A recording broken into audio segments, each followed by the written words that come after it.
welcome to the Krueger Show on a Sunday. Haven't played that baseball intro in a long time. But good to see everybody back with you on a Sunday. I got Gonzaga off to my right shoulder. It's halftime of the Zags and TCU. And I'm keeping one eye on that because they're one of my Final Four teams. My nephew goes there. I'm rooting for them. And I'd like to see the Zags win, but they're down 38-35 to TCU. The 6-seed Horned Frogs with a 5-point lead at halftime. This is the final seat in the Sweet 16. The college basketball has been kind of fun to watch this month, but we've talked some college basketball. We've talked some Warriors. We've done some Niners, done a lot of Niners.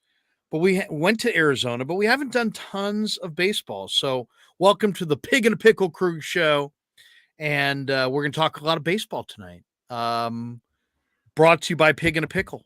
So check them out. Corte Madera, they're open 7 days a week, and they're in Emeryville Wednesday through Sunday. We'll talk more about Pig and a Pickle a little bit later on. Bottom of the screen, you'll say the crew. You see the wrap that shows the Krug Show from Scottsdale. We're actually back from Scottsdale, but I'm going to keep the wrap going throughout the month of March to honor our sponsor who sent us to Scottsdale, New York style Italian sausage company. And of course, that other guy on the screen that you recognize oh so well, the great Dan Cochimilio is back with us from the desert. We just saw Danny a couple weeks ago. And then Ned Colletti is going to join us in a bit as well, probably roughly an hour from now. Chris Townsend's going to stop by later on. We'll get the A's perspective from Townie. And, of course, he's a lifelong Padre guy, so we'll get his thoughts on the NL West. But, Danny, good to see you. And it's good to talk baseball. The Giants, I actually watched them on TV today. In between my kids' games and the NCAA tournament, the Giants beat the Angels 9-6, 13 hits for the Giants. Were you there today in Scottsdale for I decided to take the day off, watched it myself on TV. Some of the exciting things that stood out today was, I'm getting excited. I like seeing the young guys come through. To me, Casey Schmidt with a unbelievable barehanded grab coming in and throws a strike to first base that Peterson, I believe, was at first, got him by half a step. And then he hit a ground rule double later in the game that probably would have been a triple because he can move around the bases. In fact, I got a little interview with him. I got a 3-minute interview, if that, the other day because the clock was running out.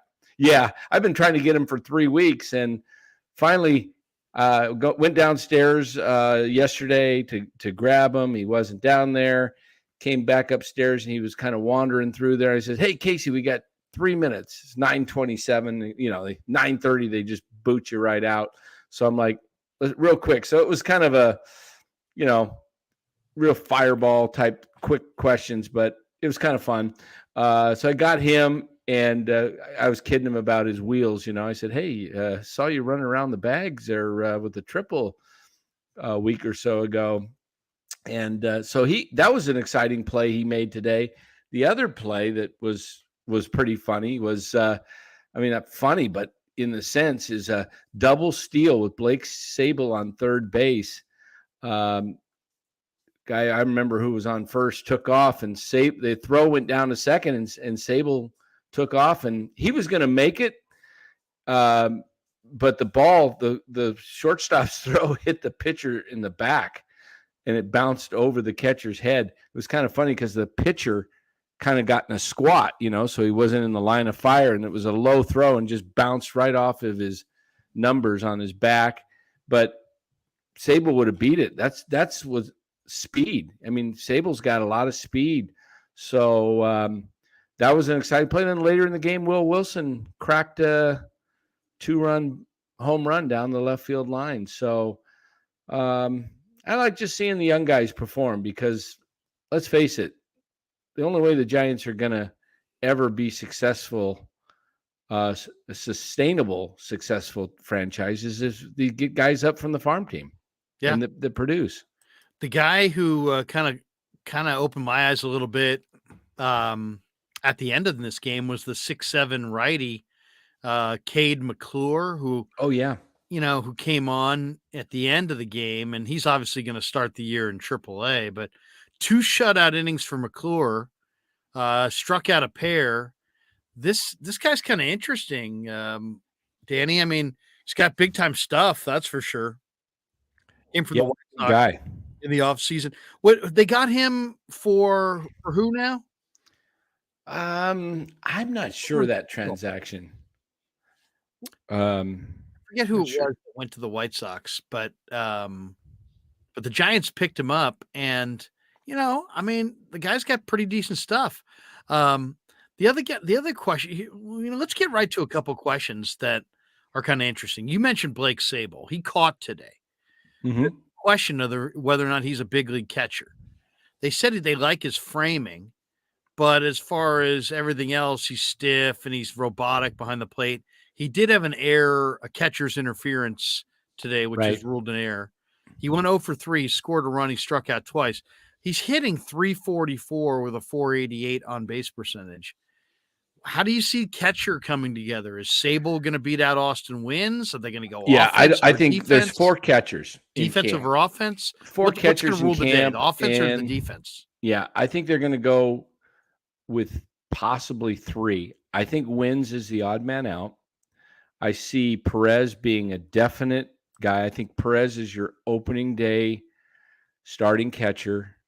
And I think, Cobb has been named the second pitcher in the rotation. So it's Webb, then Cobb. 3 through 5 has not been named yet. But I think Cobb loves pitching to Perez. So I wouldn't be surprised if, Perez is catching game 2 because they have a day off after the first game. So, I think Perez catches probably 50 to 60% of the games. And I think Bart, I think the last roster spot is coming down to Joey Bart and if Steven Piscotty is healthy or not. The Giants have no right-handed outfielders, bats, because the only 2 they have are Slater and Haniger, and I think both start the season on IL. So Dan, don't you envision? I mean, maybe you don't, but I seem like I'm waiting for some spring training trade to add something to this outfield, and probably a right-handed hitter. I don't I know. could It see just that. seems like they seem so lefty dominant in the outfield. Or I would say there's 2 things that I could see them trading for: a right-handed hitting outfielder and a right-handed hitting shortstop, who could potentially play every day if Crawford, can't go. But Sable, you think makes the team? Oh, Or you definitely. definitely think I think I would say he's a lock. on the strength of Personally. his bat? Strength of his bat is his flexibility, his speed, his athleticism, the fact that he could play left field, he could play the corner outfields, and How bad is he behind the plate? I don't think he's that bad. Personally, I think he's improving. He's a really good framer. You know, I think it's the pitching staff seems to like him. They seem to like what he's doing. I think he's going to get better there. I don't know if he's not Perez, who's a Gold Glover, but he's a guy you can't afford to let go because he can be a third catcher. He can be the second catcher. He's not your everyday catcher, I don't believe right now. I think he can grow into that over the next year or two. But when you got a bat that is that good and that kind of speed with some power, that's a rarity. And he went to first to third today again on a base hit to center field. That's the second time he's done it in camp. Then they put the double steal on. They threw down to second. He took off, and I'm telling you, he was going to make it.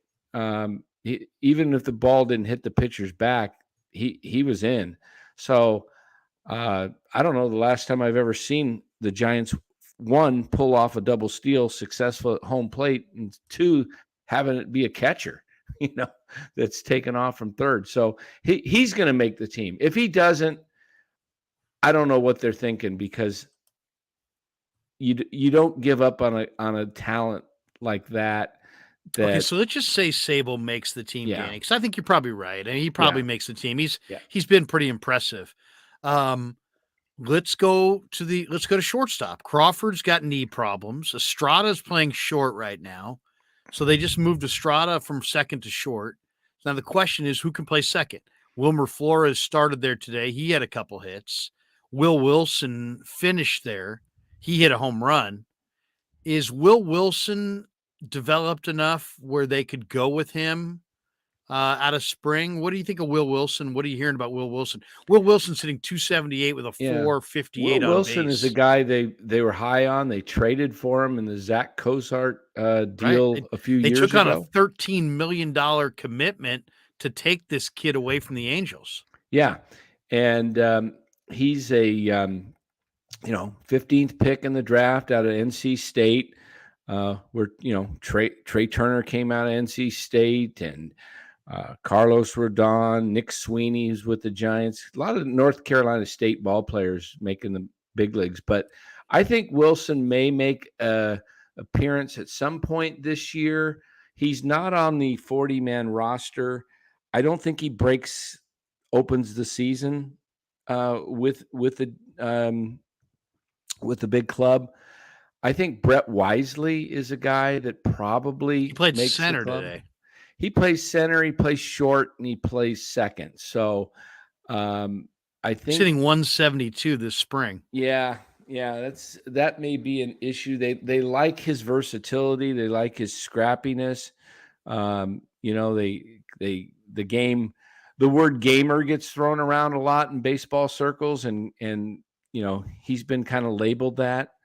So I think he's got a shot. The reason he has a shot is because they're going to be down two outfielders, and in Haniger and Slater. I mean, Haniger has a small chance of starting the season with the club.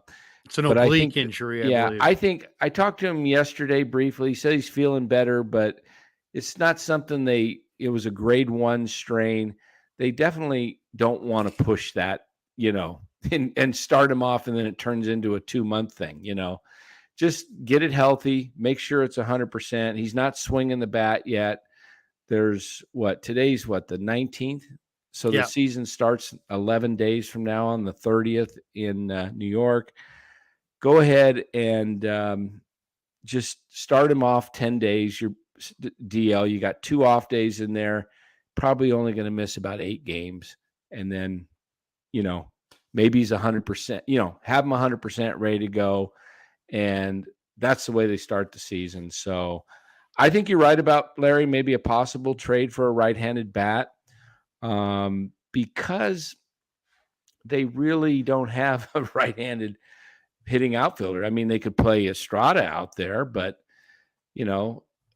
that's not ideal. I mean, Piscotty they were going to go with Haniger and Slater and possibly Piscotty if he made the team. And so it's going to, they've got some things they're going to have to make changes, because the opening day lineup, what are they facing? They'll be facing Garrett Cole. So I project the opening day lineup to look like this. Wade will be playing first, Estrada second. Crawford, he'll be ready to go. I saw him running yesterday. He's moving. He'll be opening day shortstop. I project David VR. They like him. I think he gets the nod at third. Left field's probably going to be Sable. Center field will be Yaz. Right field, Conforto. Well, Yaz isn't playing well at all, right? He's not hitting right now, but he'll be in the lineup. Conforto will be in right field. Sable in left, so they'll go with 3 lefties. Jock will DH, and Perez will be the catcher. That's what I see the opening day lineup is. And then I think Sable makes the team. I think, you've got your second. Let me ask you this, Danny. Let me yeah. ask you this. It's been a really sleepy year for the Giants. They've lost. They went for Correa. We know what happened. They went for Judge. He opted to stay in New York. Their fans are hugely disappointed. The attendance at spring training reflects that. It's down. The season ticket base is down. There's still plenty of good seats for opening day. And I'm looking at their averages today, just in the Cactus League. And granted, it's batting averages in the Cactus League. So take it for what it's worth. But you see 296, 261, 278, 257. Not horrible, but not great. J.D. Davis had 3 hits today. He's hitting 333. Jock Peterson, 273. But then the 2 guys that stand out that are really swinging it, Blake Sable, 344, and Casey Schmidt is hitting 441 with a 441 on base. He had 2 more hits today. Right. I've seen him play shortstop well. He plays the hell out of third. Yeah.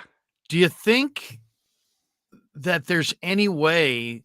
I mean, it's not like they're loaded at first and they have they could play VR at first. And that you already mentioned they're kind of thin in the outfield. They could play late night Lamont in the outfield. I'm just saying, if you have Casey Schmidt on opening day, at least you got something that like the fans could dream about. Like, hey, you know what?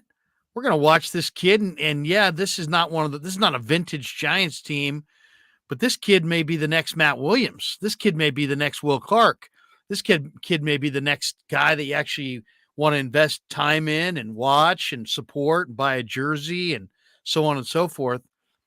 Any chance, if he continues to rake hitting over 400, that they would go with him at third base and just, shuffle everything around, play VR at first? I mean, today they played Jock Peterson at first. We all know he's barely a passable first baseman. He probably should DH. What do you think? Any chance Schmidt goes north if he keeps raking? I can't see it.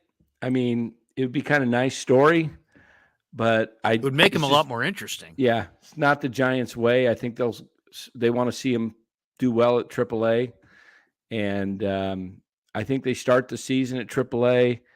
And if there's any struggles, either team-wise or at the third base position, and he's performing well enough down at AAA, I think you see a call up, sometime late May, maybe to, June, maybe 50 games in, something like that. Depends on how he does at AAA. But I'll say this about Casey Schmidt.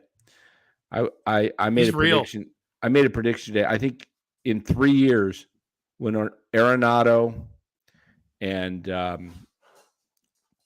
who's the other third base, Machado, are kind of on the backside of their peak. I think about, isn't Arenado in his 32, 33 range? Yeah. So 3 years, him and Machado. I think Casey Schmidt takes the reign as the best third baseman in baseball after 3 years from not in 23, 26, 24, 25, 26. Yeah. I mean, from what I see, he hits the ball with authority in the gaps and plays the hell out of third. So why would you not want that guy? I mean, you're not that loaded. This guy might be, first of all, who are the everyday guys on this team? Gabe that. I asked Gabe that in a question. I said, Farhan said in the off season that ideally he'd like 4 or 5 everyday players. I said, who are those? He just said, who are they? Well, I think it's kind of obvious.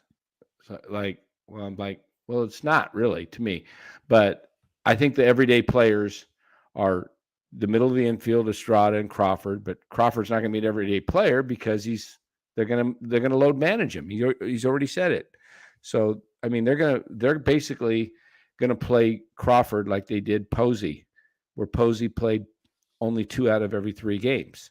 So that's not every day. That's not every day, exactly. So they don't have an every. Would VR? Maybe he's thinking VR every day at third. Maybe, but it's Conforto and Haniger, the two for sure. It's Conforto, Haniger, and Estrada. Conforto. So they're everyday guys. Are Conforto, who didn't play last year, Haniger, who's hurt right now, who didn't play hardly last year, Tyro, who's playing out of position because of Crawford's injury. I mean, wow. See, that's what I'm saying. Casey Schmidt might give you a guy you could just stick at third every day and just I don't think they want to do that just because they want to. They don't want to. They don't want to be entertaining. Well, yeah, they don't want to do that. They don't want to be too good. You remember when Matt Williams first came up and he struggled like crazy, but I mean, let him. What if he didn't though? He didn't. It wasn't for sure that he was going to struggle. Will Clark didn't struggle.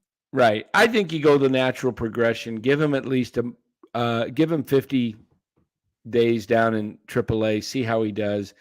If he's tearing up AAA. Yeah, that's probably right. If he tears up AAA, they'll promote him. I mean, yeah. But they like VR's bat. VR hit 36 home runs last year between Sacramento and the Giants to lead the. That almost seems like it's not right. That almost seems like it's not possible. It's weird. He hit 36. Yeah, he hit 36. They like his bat. To me, he looked like about a 15 homer guy. Yeah. So, I mean, I want to see how that goes. It's going to be interesting because the roster, the guy who's making a push for the roster, he would have no shot if Haniger and Slater were not hurt. But Bryce Johnson. Let's talk Bryce Johnson. He's a guy that's 10 for 10 in stolen bases. He's 11 for 11 now. They say. Now 11. Yeah, he's stealing second. He's stealing third. He's being aggressive. He's running like he's Ricky Henderson. He's just taking off for third. First chance he gets. That might be exactly what they need. It is something that they like and they do need. The problem with Bryce Johnson, he has zero power. Zero. Right.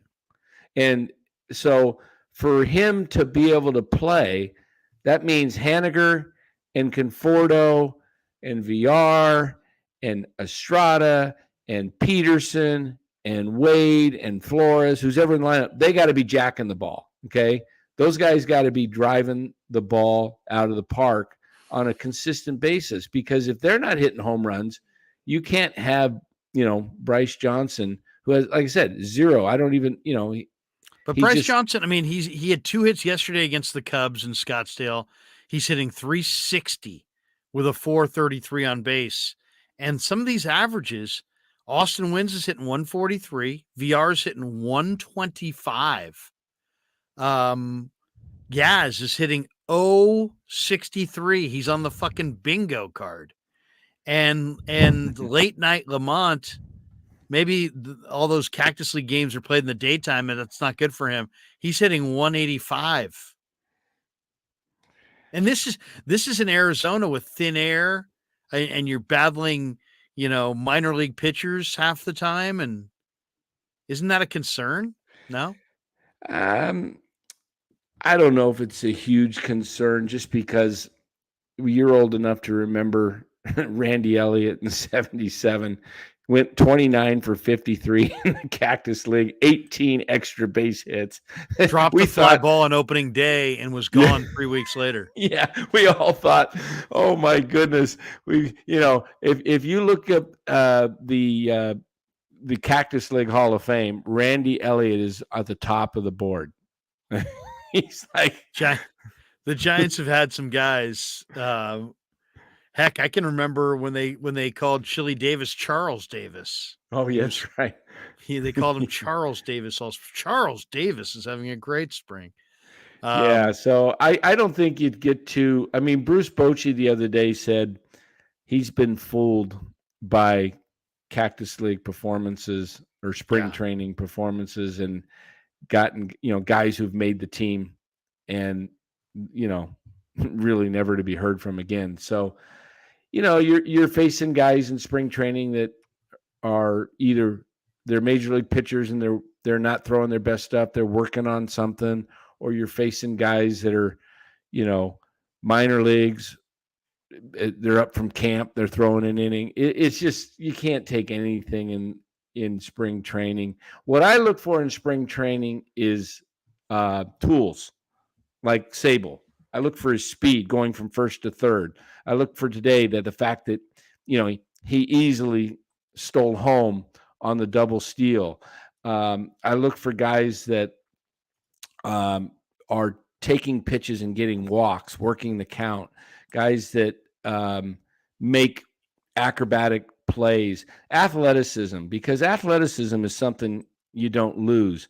Hitting, gosh, I mean, we've seen guys not hit at all and then they tear it up in the regular season, and guys who are so hot in spring training, and it's like, where'd you go, man? You're not even on the you're below the Mendoza line for your whole season. So I think it's the athleticism. This is why I like some of the kids.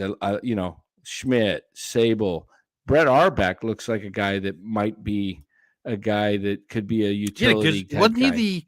didn't he have a good spring last year?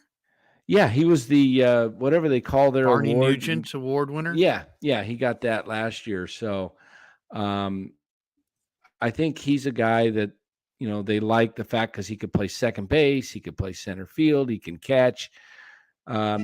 Start to develop some of these athletes that have some excitement to them. Versus what do you think of this one, though, Danny? Niner Empire 101 says Casey Schmidt's already 24 years old. He's the same age as Juan Soto. So should they really be? It's not like he's 20 and was in high school 2 years ago and is like, still has the corsage from his senior prom. This guy's 24. This guy's 24 years old. I don't know, man. I think if he continues to hit 450 or whatever, and he's a Gold Glover, and he can play shortstop, and he hits line drives, I don't know. I mean, to me, if I'm the Giants, I don't think they have 26 guys that are better than Casey Schmidt. Oh no, that's why I say I think they just give him a little time in AAA, and I hear you, because he's a guy that with the pandemic, they lost a year, and the fact that he was he stayed at San Diego State for a while. So I think these guys, Eddie K. Look at that comment. It's pretty funny. Did I miss Ned? Or is Dan pretending to be Ned? Ned is coming. Oh, by the way, Ned has checked in. Ned had an event going earlier tonight, and so he was coming in. He was coming in from Indian Wells. He was watching some tennis. So he was doing, watching the finals at Indian Wells, and then that's Palm Springs, right, Danny?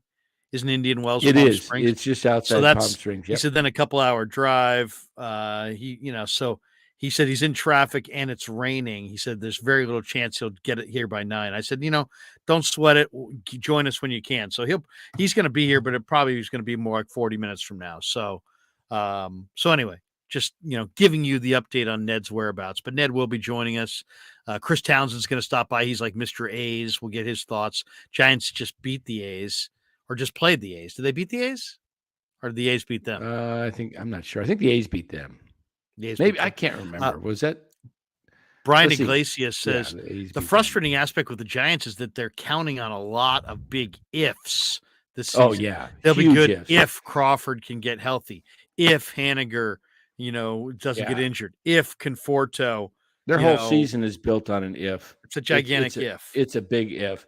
I mean, I think, the fact that you said like Casey Schmidt being 24, I think they just the fact because he hasn't been in AAA, they just want to give him a little time down there. Yeah. I think he's up I think he's up in May, personally. MF says, I thought spring training stats don't mean anything. I don't think they mean a lot, but anytime you play, what you do matters. This whole, it doesn't matter at all, that's a little too pie in the sky. It doesn't matter at all if you're a 5-time All-Star in the prime of your career, but for Mike Yastrzemski, who's hit 200 the last 2 years, who probably shouldn't have been brought back at all, for him to be brought back and now he's hitting 063 in Cactus League when everything in the spring favors the hitter. Now he could be working on something, I guess, and you never want to overreact to anything in the Cactus, but to me, I mean, when was the last time Yaz was good? I that's my concern. And there every time you break up and go away for multiple months and then you get back together, there's going to be guys who have made that jump who are now better.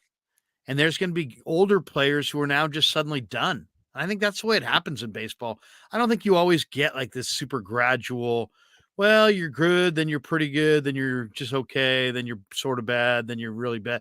No, it's not always. Sometimes it's a precipitous drop.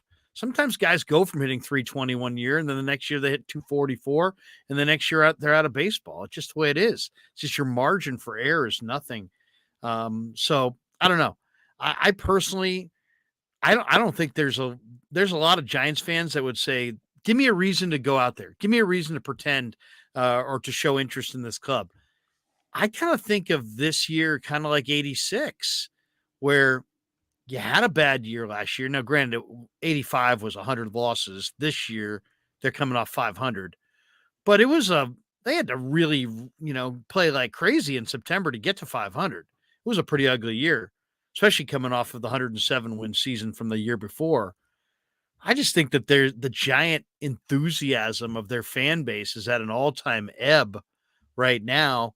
And a guy like Casey Schmidt, even if the Giants are losing games in April, if Casey Schmidt is playing Gold Glove defense and hitting 315 and looking great, at least you got a reason to watch him every night. I mean, that's.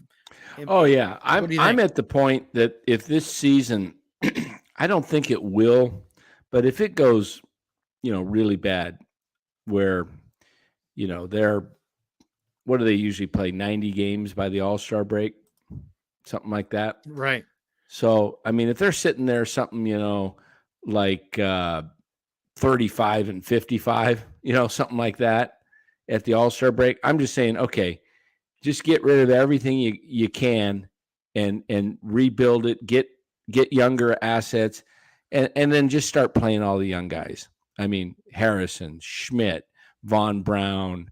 Where is Von Brown? Because you were talking to him early in camp on when I was there. He's back down at minor league camp. Yeah, he had a setback a little bit with the knee, but he's okay now. And he's he wasn't expected to make the club anyway, but they wanted to take a look at him. So, so that would he might be up at some point this year. Glass Half Full guy says, is Casey Schmidt ready? Seems really close from some of the video I've seen. Oh yeah, he's close. I think he's ready. I think he's ready. I don't think he would embarrass himself. I don't think he would fall on his face and fail. He may not hit 320. He may not hit 285. It may be more like 260. But to me, he's way too good in all the phases to fail. I asked him yesterday because his buddies, locker mates, told me to ask him this when I got a hold of him, and this was a couple weeks ago. So I've been trying to get him, but a couple of the guys that were, giving him a hard time, they say, you get Casey, ask him how he would feel if he goes, his debut, he goes 0-4 and he strikes out all 4 times. They just busting his chops. So I asked him that, and he goes, did we win? I said, I don't know. I go, yeah, you won. He goes, I don't care. That's awesome. That's what you want. Yeah, exactly. You want 26 guys who show up every night to beat you, and they don't really care exactly how it's done. Yeah. In fact, I can send you that interview. I can send you that interview, and we could play that. It's only 3 minutes. MF says Yaz hasn't hit since the COVID season. Let me ask you about Lamont Wade. He had 207 last year. He's hitting 185. Danny, he's got a 179 on base so far this year. I mean, what you talk to him, I mean, he seems like a pretty nice kid, pretty glib. Is he just guaranteed a run? I mean, he hit 207 and is hitting 180 in Cactus League. He's not, as far as I'm concerned, he's not established as a big leaguer. They're treating him like he's completely established. And is there a chance he doesn't make the team? No, he'll make it. He'll make the team. Yeah, he's a lock. He's a lock. He's a lock. Yeah, he's a lock. He hit 207. Yeah. He's hitting 185. Yeah, I mean, this Why is he a lock? Is he a lock because they just have nobody? Pretty much. They and they think they can pull out what he was doing in 21. If he's healthy. Last year he had the knee issue in camp, third day of camp, hurt his knee. So he does hit the ball hard when he hits it. He's I've seen him hit pretty well at times, but to me, it's just going to be, we're going to see a lot of the same stuff with the platoon. I don't think there was enough changes to, we talked about, hey, we need everyday players. And the problem is availability. Are these guys going to, their everyday players are all over 30, except Estrada. I mean, Conforto and Haniger are over 30. Well, I think Conforto is 30. Haniger's 32. Crawford's 36. They're one of the oldest teams in the league. Yeah. So, I mean, the fact that Crawford is they're going to do this load management type of thing where Gabe has talked to him about, playing him more like they did with Buster in 21. You remember that year they won 107 games. Buster never played 3 games in a row the whole season. I know. The whole season. So about resting him. You're talking, if you're playing 2/3 of the games, you're looking at what, 120 games out of 162? That's not an everyday player. An everyday player plays 150 games, in my opinion. Right. Oh, no doubt. No doubt. They I don't know if they're not gonna have anybody. Senior softball games is, what is Yaz's contract status? Isn't he like 1 year at $6 million, Danny? Something like that? Sound about right? Something like that. Yeah, he's on an arbitration. But he's still arbitration eligible. So I guess they would have to non-tender him at some point if they decided to. It's not like he can leave free agency. Right. So, before we get to one non-baseball chat, special thanks to the sponsor of today's show, New York Style Italian Sausage. Phenomenal product. I love the Italian mild. The Italian spicy is really good. The chorizo. You can't go wrong with New York Style Italian Sausage. Often imitated, never equaled. They're a proud sponsor of the show. Make sure you check them out at NewYorkStyleSausage.com. All right, this one from Eric L. Larry, what about the Lions adding Chauncey Gardner-Johnson? Are you shocked the Eagles didn't match? I'll just say this about the Lions getting Chauncey Gardner-Johnson. The Lions are suddenly the third team in the conference. It's the Niners, the Eagles, the Niners, whatever way you want to rank those two teams. And then it's Detroit. Detroit is the next team. So they got Mosley and Johnson? They got Emmanuel Mosley, and they added Chauncey Gardner-Johnson, and they got Jamison Williams, and they've got, Amon-Ra St. Brown, and, they've got a lot of talent in Detroit, and they're starting to put it together on the line of scrimmage. Aiden Hutchinson on the D-line, Penei Sewell on the O-line. Watch out for Detroit. Haruku Hatoki says, this team sucks. Play the young guys who show something and trade all the one-year contracts. They better not keep any of these guys by the trade deadline. Brian Iglesias says, this is 95.7 Brian. He says, I could be mistaken, but isn't this the last year of Farhan's contract? If it is, I don't see him getting an extension. I'll say this. I think Farhan's hiding out. I didn't see Farhan the entire time I was down there. I didn't see him in the clubhouse. Didn't see him on the field. I saw him once in the clubhouse, and it wasn't during media hours. It was, I had walked in to use the restroom. Of course. And he I saw him when he walking. saw you. Was it? You're I just saw him passing through the hallway. Run. Yeah. I don't know. What's his status though, Danny? Has he been extended? I think secretly he has, because they extended Gabe through 24. Very rare that a president of baseball ops or GM or whatever his title is going to be, what's the saying? When the can't think of it right off the top of my head, but the guys that are he's not going to be the guy that is going to be gone before the manager.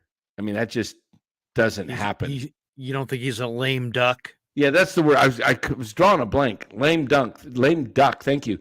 I don't think he's in a lame duck situation, because why would you extend Kapler through 24 if somehow he wasn't extended by, upper management? It just doesn't make sense. Okay, we're gonna extend our manager, and then we're gonna get rid of the guy that hires the manager, and then we're gonna get a new guy come in, and he's got this lame duck manager. No. So what does Kapler have? He's through 24. 24, yeah. So that's not. So Kapler's got this year, next year. So Correct. Farhan's probably got this year, next year as well. Probably. That's about right, and that's about as far as I would go with either of them until they start to produce better than one bounce back year with Sabe's guys, because that's really what it was. That was Sabian's team. They got him to bounce back, but it's been, now we're waiting on the Farhan Gabe guys to make it to the majors.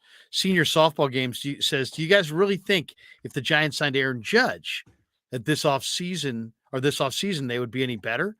Well, of course they'd be better. Are you joking? If the Giants added a massive everyday, right fielder who could hit 40 bombs, would they be better? Yeah, they'd be better. How much better? I mean, I don't think they would be a division title winner, but I think they would be more like an 85 win team instead of like what they're at, which is probably more like a 75 win team. I think he's probably worth, 5 to 10 games. What do you think, Danny? If the Giants had the exact same team, but Aaron Judge, how much better are they? A couple games. Because then you don't have Conforto. Probably you might have Conforto, but you have either Conforto or Haniger. You don't have both.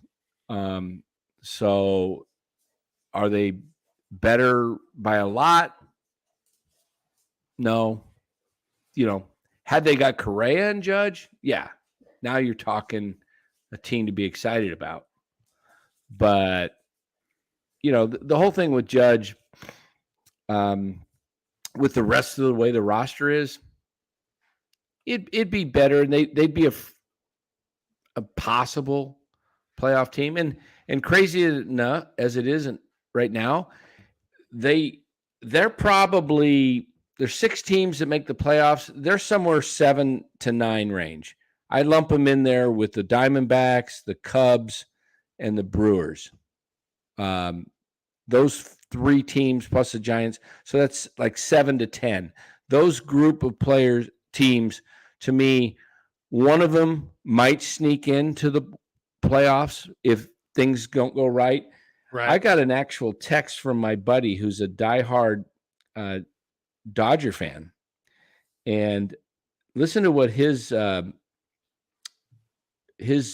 breakdown of the Dodgers is this year. He says, I think we're definitely going to get to them. What is he saying? He says, I think with the San Francisco Giants pitching, and if they can hit enough, and if the D-backs young players take the next step, and the pitching holds up, particularly the bullpen, I think both teams can give the Dodgers a significant challenge to replace them as second place in the NL West. I don't see this version of the Dodgers winning more than 84 to 86 games. See, the Dodgers are down. I mean, they won 111 last year. Yeah, but they lost Trey Turner. Yeah, And they let's talk about them for a second.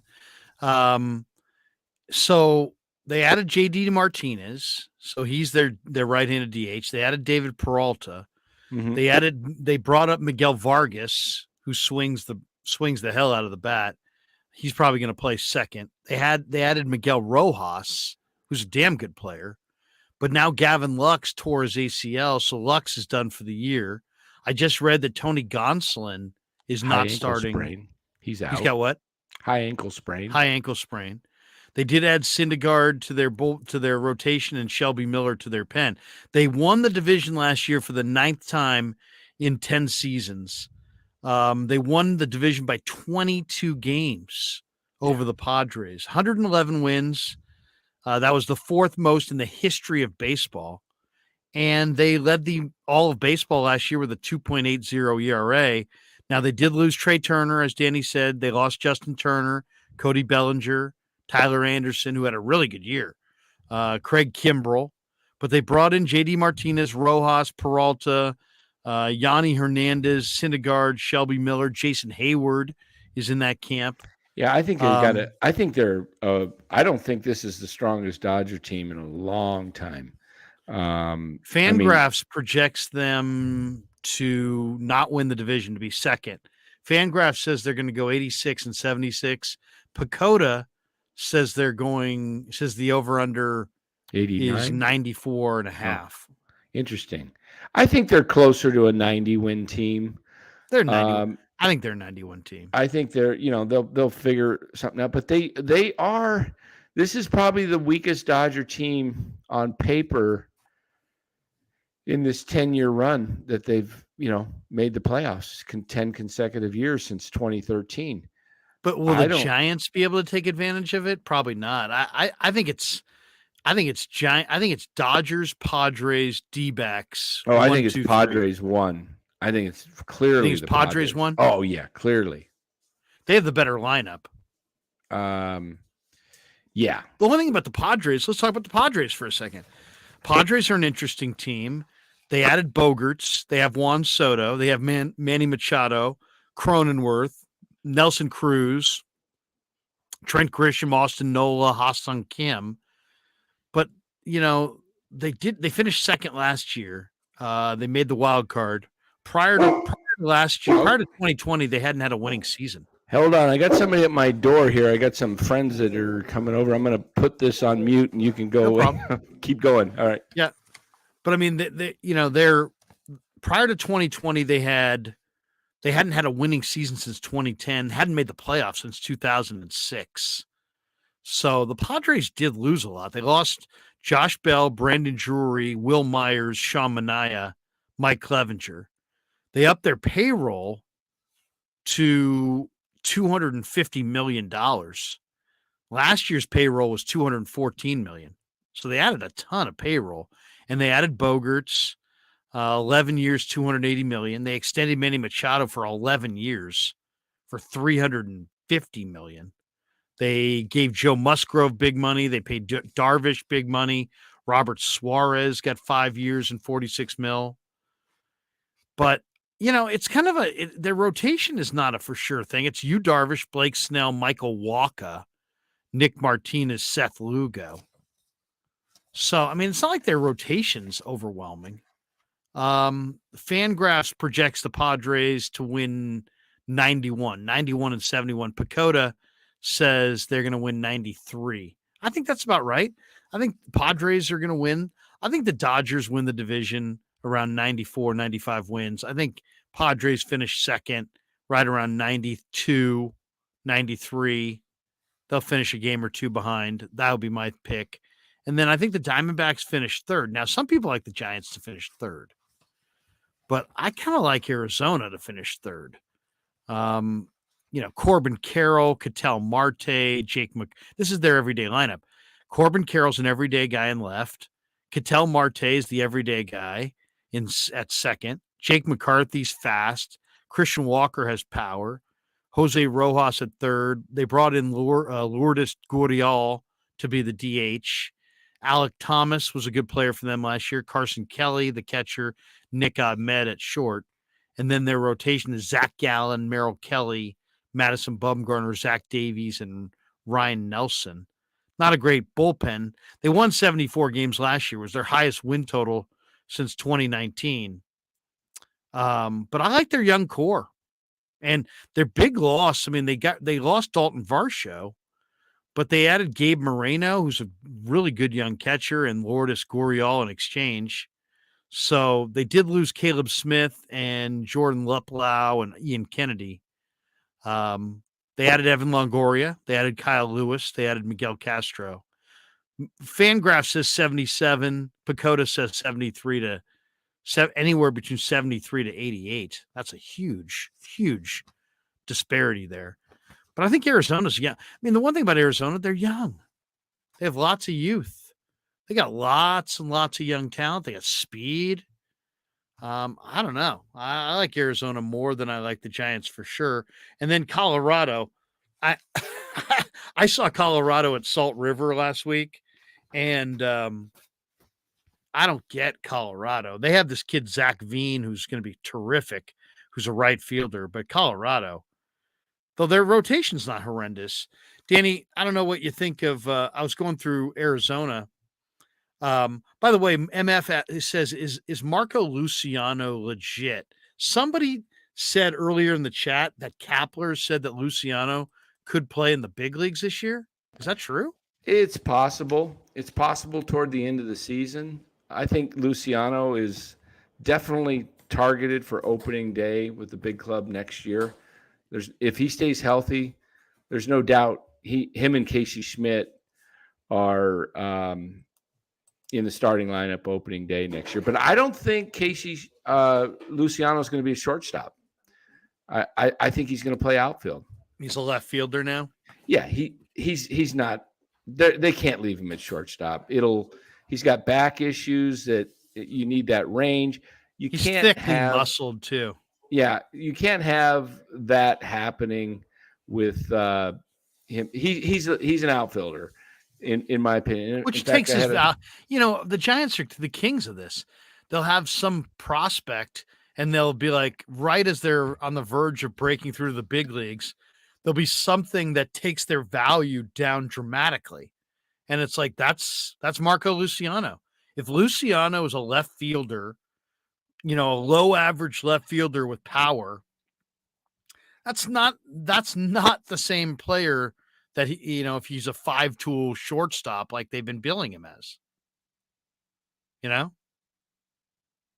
Totally. I had a nice long talk yesterday with Joe Rizzo, the San Jose broadcaster. He saw Luciano play. Oh, he's San Jose. That's right. Yeah. So, great bat. He's a guy that can give you 30 plus home runs a year, and he's a talent. The guy's really, really talented, but I just don't think he's the guy. The best shortstop in the organization. If I pronounce it right, I think he's like the 5th or 6th. Arteaga or whatever. Arteaga, yeah. He is Arteaga. Yeah, he's your shortstop of the future, but he's 2 years away at least. He's not going to be here next year. He's a guy they're looking at probably in 25. So that's the issue. They really don't have a shortstop. I mean, it's possible, Larry, that if VR hits, that Casey Schmidt could be the shortstop for a year or two until Arteaga. Have you seen him take ground balls at short at all? Yeah, he's fine. He's an athlete. Yeah, but I mean, how's the range? Haven't seen him really have to go into the hole or up the middle for anything, but he's got good footwork, and he's got really soft hands. Oh, I know. No, I know. I mean, I saw him play shortstop for 9 innings on that Sunday game against the Dodgers last week in Scottsdale, and he looked good. He absolutely looked good. He looked natural. His reactions are real natural. Yeah, he's got light feet. He's got a great arm. He's very accurate. Might be a good time to pull up your email and play the 3-minute interview of because I did ask him about shortstop. I sent you a link. I don't know how you do that stuff. But I think Casey Schmidt is, like I say, I think he's going to be an incredible third baseman, and I hope they use him as a third baseman because he's got Nolan Arenado type glove all over him. I mean, everybody that's seen him says he's the real deal at third base. So I would like to see them be able to utilize him at his natural position because I think that's that's their future. And if they can get this shortstop kid, Arteaga, if he could become what let me just look up him what his projection is. I'm pretty sure I saw it the other day is okay, they've got him listed as the 6th ranked prospect in the entire organization, and they've got him estimated time of arrival 25.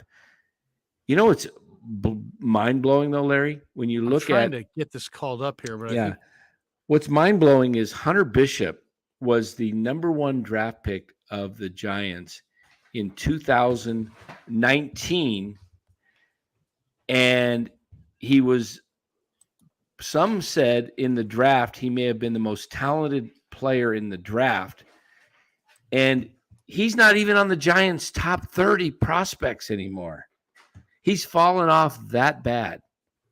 I haven't even seen him in camp. He didn't even get a non-roster invitation. That pick, he's in the same draft that Will Wilson was. So that was the Giants' first pick. Farhan's first draft, I believe. I think Joey Bart was 18. Yeah, Joey was 18, and then Hunter Bishop was 19 draft. Yeah. So that's I'm trying to figure out how to share the screen here. Yeah, I don't know. Do you just put that into StreamYard or? Yeah, I'm just not sure how to do that here. Huh. Damn it. I've got it sitting right there too. Having a hard time just trying to figure out how to do it. Yeah, it's we need technical help. Wait a second.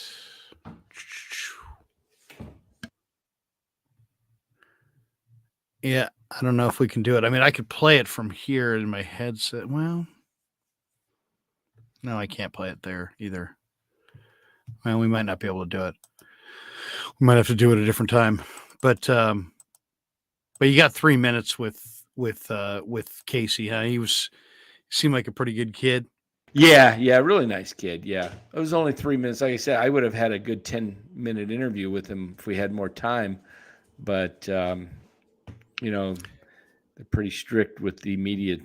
Glass half full guy says, is there any pressure on Farhan and Gabe from ownership? As a fan, I'm not sure there is from their off-season acquisitions. What do you think? Is there pressure on them from above, or are they under no pressure? I get the feeling, Larry, that they're not going to do anything with this change with the team unless it's really, really bad. And I could see. When you say really bad, you mean really bad attendance or really bad standings or both? Yeah, really bad performance on the field. Like if they're not performing, if they're well below 500 team underperforming, I could see them making a managerial change before making a regime change, just because of the pressure that would be coming down from, Kapler seems tight as a drum. Or is that just Kapler? He just seems really tight. I mean, he got into an exchange last week with John Shea that I was just like, you got to be kidding me. They're like debating, where Haniger hurt his oblique, what swing, and he's Cap's going to his phone, and it's just everybody's so tight. It's like you would swear there's tremendous pressure on everybody to deliver. I don't know that maybe there's not, but I mean, I don't know. Maybe there's an edict that's come down from the top that says, hey, we can't have another down year. The fan base is the season ticket fan base has dwindled drastically since 2017. It's been a decline, and they're down. I think they were up at one point as high as 25,000 season ticket holders, maybe. And the place holds 41,000 roughly. I'm not sure if it was 25,000 or 29,000, something like that. I understand that and I don't know, I don't have factual numbers on this, but I've heard that they're in the range of 7,000. 7,000 season ticket holder base. That's wow. How about this one from 95.7 Brian? He says, if Carlos Correa hits 30 bombs and is in the MVP race this year, as a Giants fan, I'm going to be pissed. Well, how ironic would it be as if Larry's got to mute himself. Yeah, sneeze. Yeah, I've done that. How ironic would it be as if Crawford has a issue with his knee all year and Correa stays really healthy? I know. Or, I mean, it's the Giants are just in a rough spot any way you spin this. Their big offseason addition is Conforto. He didn't play at all last year. Right? Yeah.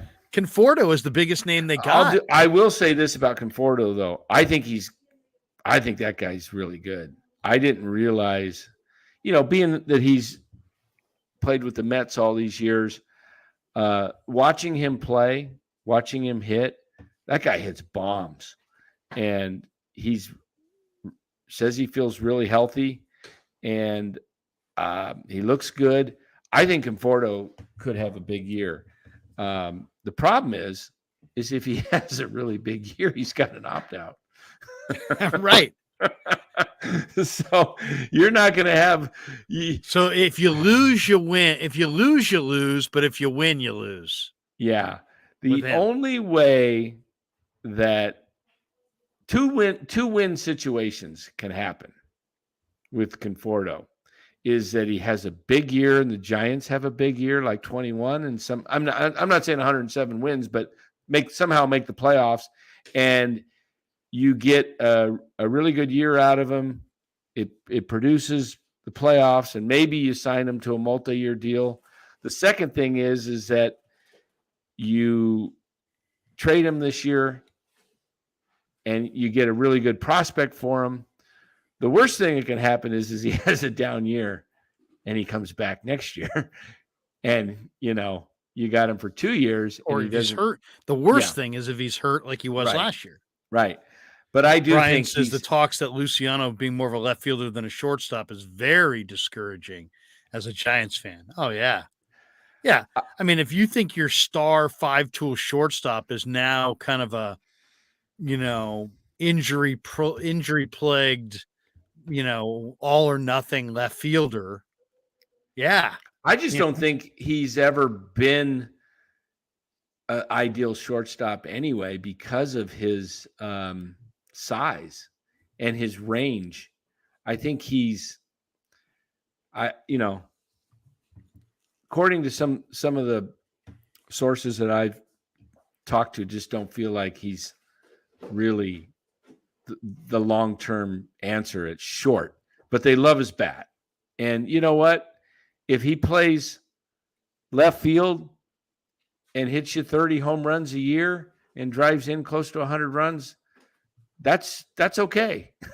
That's okay. We had another left fielder that was pretty good that hit, quite a bit more than 30. But hey, if you can have a perennial all-star bat out in left field and you can bring up a pretty good defensive shortstop somewhere else. I'd rather have him in left field with his bat than have him playing shortstop and, struggling with not only his glove in the field, but causing undue stress. I mean, shortstop's probably the most demanding position on the diamond because of all the movement that you got to go into the hole and throw twisted throws over your shoulder, go up the hole, dive. I mean, it's amazing that Crawford is 36 and still can perform when he's in there at Gold Glove caliber level. I mean, what does the depth chart behind Crawford look like? So Tyro is the number 2 shortstop. Yeah, I would say Tyro. Do they have another shortstop? I'd say it's going to be Wisely as their next guy. Yeah, they like Wisely at short over Diaz. They like Diaz more at second. Haven't heard a lot about Diaz in the last week. Diaz got sent down to the minor league camp, and he'll start the year in Sacramento. But I do believe he'll be up. I do think Diaz offers them some pop, which would be – I could see Diaz coming up playing second base and Estrada short if Crawford is on the shelf at all, or just the fact of bringing in Diaz just for some extra pop, even if Crawford is, playing. I mean, you could even see at some point some type of platoon between Estrada and Diaz at second. But the everyday lineup is we're not gonna see it for a while. I don't know Slater. I don't know how long Slater's going to be out. What's his injury, Dan? Hamstring. And he had an elbow issue too. He played his first game the other day. I think it was, I want to say it was Thursday. His first Wednesday or Thursday of this week, played his first game in the field because he's had an elbow issue, right elbow, which he's had in the past. He played center field, and then at some point, I don't know if it was on a steal attempt or what, but he came up lame with a hamstring. And according to Gabe, he said it's going to be a while. So when you hear it's going to be a while, that tells you a month, in my opinion. Wow. Brian Iglesias says the Giants said they wanted to get younger and more athletic up the middle, but they did the exact opposite. They got older and less athletic. A lot of the fan base felt lied to by Farhan. Not good PR. Yeah, I mean, seriously, their stated mission was we need to get younger and more athletic up the middle. I don't know that I think I've ever seen the Giants in my lifetime come out, state what they want to do, and then not do it. Not even come close to it. Usually, okay, well, we want to get younger and more athletic, and they get somebody who's a little bit younger and a little bit more athletic, and it's not that different. But this is a case where they want to get younger and more athletic, and literally, Brian's right. They didn't do it. They got older. So what do you think? I mean, is there any – usually in spring, there's some young players that are exciting, but they're just easily 2-3 years away.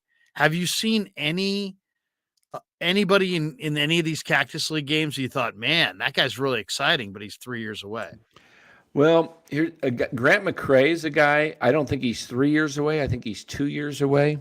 They really like him. He's their third-rated prospect, and they're actually saying their timeline is next year. So you could see him next year, but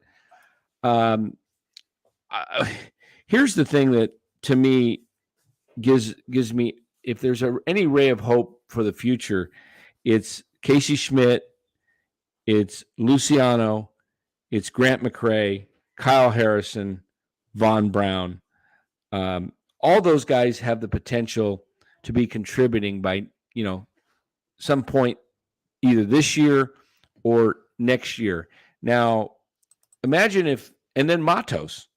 Matos is a guy who is their, he was actually in the lineup the game I was at Salt River, and he had two.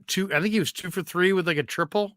Yeah, he had a pretty good camp, and Gabe hadn't seen him really at his best, and he said he finally got to see that. So I think they were impressed with that. So Matos, Luciano, those guys will start at Double A.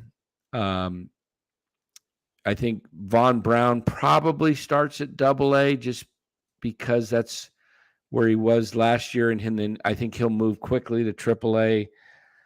And to me, I say this. They have as I've said all along, they have the potential if everything goes their way. When I say everything goes their way, guys have good years and they stay healthy to stay in the wild card hunt. But I mean, that's a big if. Come on. That's a big if. I mean, first of all, when you say stay healthy, you mean stay healthy. Yeah, I'm talking guys you mean like every guy who's good you're projecting full health. Yeah, I'm talking. If you're projecting anything less than full health, they're the thin. This is one of the thinnest Giants teams I can remember. Like, yeah, if all these guys stay healthy, I could see them winning 85. Yeah, 85. But they're not gonna stay healthy, and they're gonna win more like 75. And if they're really at hurt, they could win 70. Right. I mean, this is where the issue becomes tough because you need Haniger and Conforto to be available for at least 140 games. Okay? Each. And Haniger's probably going to miss the first 10. I mean, if he starts on the IL, so it means he's got to play every day the rest of the year, or close to it. Yeah. If I look at the schedule, didn't he play like 57 games like last year? Yeah, something like that. If I look at the schedule, they have first 6 games are on the road, and then they come home and they play 3 against Kansas City and 3 against LA. So if he starts the year on the IL starting on the 30th, day 1, so 1, 2, 3, 4, 5, 6, 7, 8, 9, 10. He'd be eligible to come back on Sunday against Kansas City. So he'd only miss 8 games. Okay. That's when he'd be eligible if they start the year on the 10-day IL. And then he's got, misses 8 games. So you got 154 left. You hope he's available for 140 of those games. And I don't think Haniger's played in 100 games at all. Let me look him up. I bet you he'd be healthy for about half that. Glass half full guy says, "What the hell is Farhan's plan here?" As a fan, I'm legitimately dumbfounded what the goal is here. Yeah, I mean, I am too. I've never seen a Giants team that was like this naked coming into the year. I mean, I and the idea that they could somehow contend is like, wow. I mean, seriously, I know none of us saw 107 coming a few years ago, but that was an aberration. MF says Sean Jelly looked good. Yes. I interviewed Sean Jelly the other day. Sean Jelly's looking he looked really good in the game. I saw him pitch against Milwaukee last week. Yeah, he's looked really, really sharp. Okay, so if is he a rotation guy, or is he a bullpen guy, or is he a AAA rotation guy? Relief. I think he's a long relief guy, but I don't think he makes the club out of camp because they do have pretty good depth at pitching. Yeah, I think. How about Elliot Ramos? What are you hearing about Ramos? He's got sent down to minor league camp, and I don't see him. Gabe has no belief. You can tell Gabe has no belief. Yeah. The only way Ramos makes the club opening day is if Piscotty's not ready and they didn't make a trade and they have no right-handed outfielders, because he's on the 40-man roster and they have 0 right-handed batters with Haniger and Slater out for the outfield. Danny, one of the discussions I think might have to come up here is the odds of somebody getting cut in another camp that's better than what's in this camp are not just pretty good. It's a freaking mortal lock.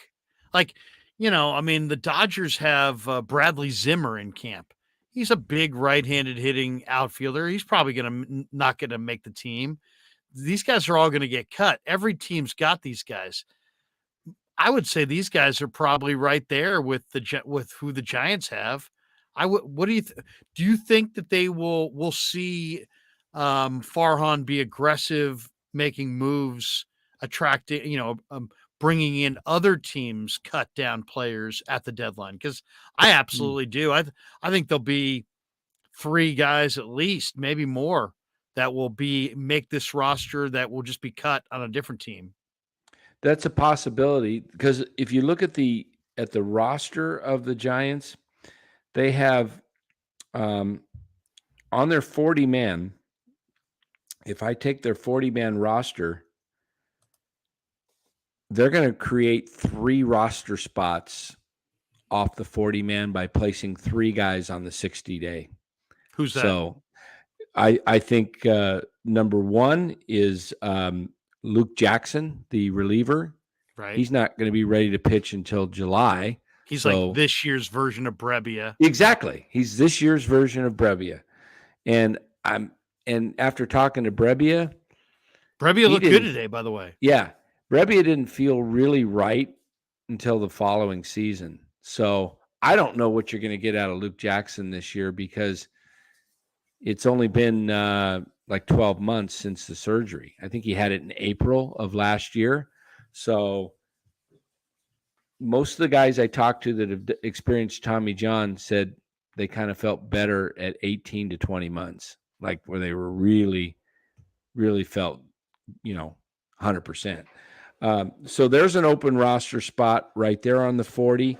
I think Thomas Zapucki, the pitcher, is dealing with some neuropathy or something like. I think that's a 60-day guy right there. I mean, he's not going to be available. And the other is Luis Gonzalez. Had back surgeries. Disc surgery. Yeah, he's out for 16 weeks. So that's an easy 60-day guy. So you got 3 guys that are going to start the season. How did he hurt that, by the way? Don't know. Was it in a game? No, it was prior to the game starting. Coming down there? Yeah, just when he got down here, something happened. So you're going to have 3 guys. But what that does is it creates a roster spot possibly for Piscotty, because he's a non-roster. So that opens up one of the 3. It opens up a spot for, let's see, who else might make. You said Piscotty's got an oblique of his own. Or I don't know if it was an oblique. I think it is. But I think he's okay. I think he said he's okay now. They play, the game that I was at, Dan, they played Piscotty at third. Interesting. So obviously they're looking for super utility. They're looking at Piscotty as potentially the 26th man on the roster who could play everywhere. Right. So I think they're opening up spots. Another spot, Bryce Johnson's not on the 40-man. So there's a guy that he's playing great. I mean, and he's stealing bases. And Kapler told us in the dugout 2 weeks ago that he thought this year would be a record-setting year for stolen base attempts. So what do you think? I mean, is that you think any chance Bryce Johnson? I do. I do think that because of the injuries, there's a chance he starts the season on the roster. I don't see him sticking for the year. How's his bat, Dan? He's hitting down there, right? He's hitting okay. I mean, he can bunt, which is, he's got unbelievable speed, especially, left side. He gets that early jump out of the box, but he's got some gap to gap hitting, line drives, can hit. Like I said, 0 power though. So he's going to have to be a guy that gets on base, just whether it be through a walk, a bunt, a chopper, but if he can hit, he doesn't hit at all from the right side very well. So he's a switch hitter. So we'll see. I mean, he's exciting to watch. And the fact that we'll see how Yaz does. I mean, if Yaz has got to be able to hit 250 and hit 20 homers, right? That would be 30 points higher than what he's hit the last 2 years. I think with the shift, he does hit higher. I mean, I think the shift raises most guys' average 20 points just automatic. Well, it definitely helps the lefties. Yeah. I know what I wanted to ask you. Giant Niner fan. Giants' biggest signing this offseason is Sergio Romo. But, I mean, I saw Sergio Romo in the dugout today. Is Sergio Romo – I mean, I need a straight answer to this. Is Sergio Romo here as a ceremonial retirement thing? Yes. Or is Sergio Romo here to potentially get out right-handed hitters with that frisbee slider, and he's a real player? Is this about a show? Is this what are we doing here? What is this? Is he there? Is he trying to make the team, or is he trying to retire? What's going on? Oh, it's a retirement ceremony. Then what's he doing? Well, what are they doing? They're just giving him. He's going to do it in the last game against Oakland in the spring training at Oracle. They're just all that for that. Yeah, it's just kind of a a little send off for. I guess it was Farhan's idea, according to Romo. I mean, that is grasping at straws. My God, that is ridiculous. I think that's just ridiculous. Or if you're going to do it, why not just do it and have him come that day? What's he doing interviewing with Kipe? Well, he's actually going to pitch in the game. He's actually going to pitch. So he's getting his arm ready right now. I mean, it's going to be so now you got everybody else is getting ready to compete for a season, and he's getting ready to pitch in a Bay Bridge Series game and then retire.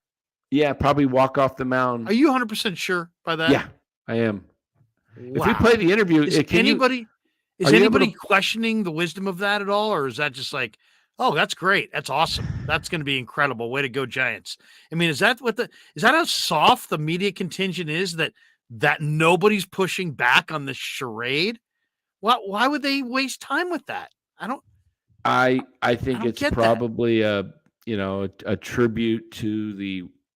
But I mean, World have Series a tribute, years. but I mean, but now you're going to let him.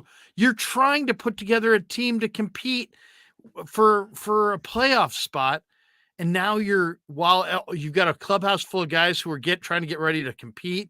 You got this guy trying to just not embarrass himself in a Bay Bridge game. Really?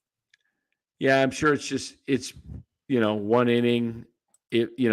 I'm sure it's 3 batters, maybe, and then they're letting him wear his old number, even though Alexander has the same number. So MLB, oh, God, that's so bad.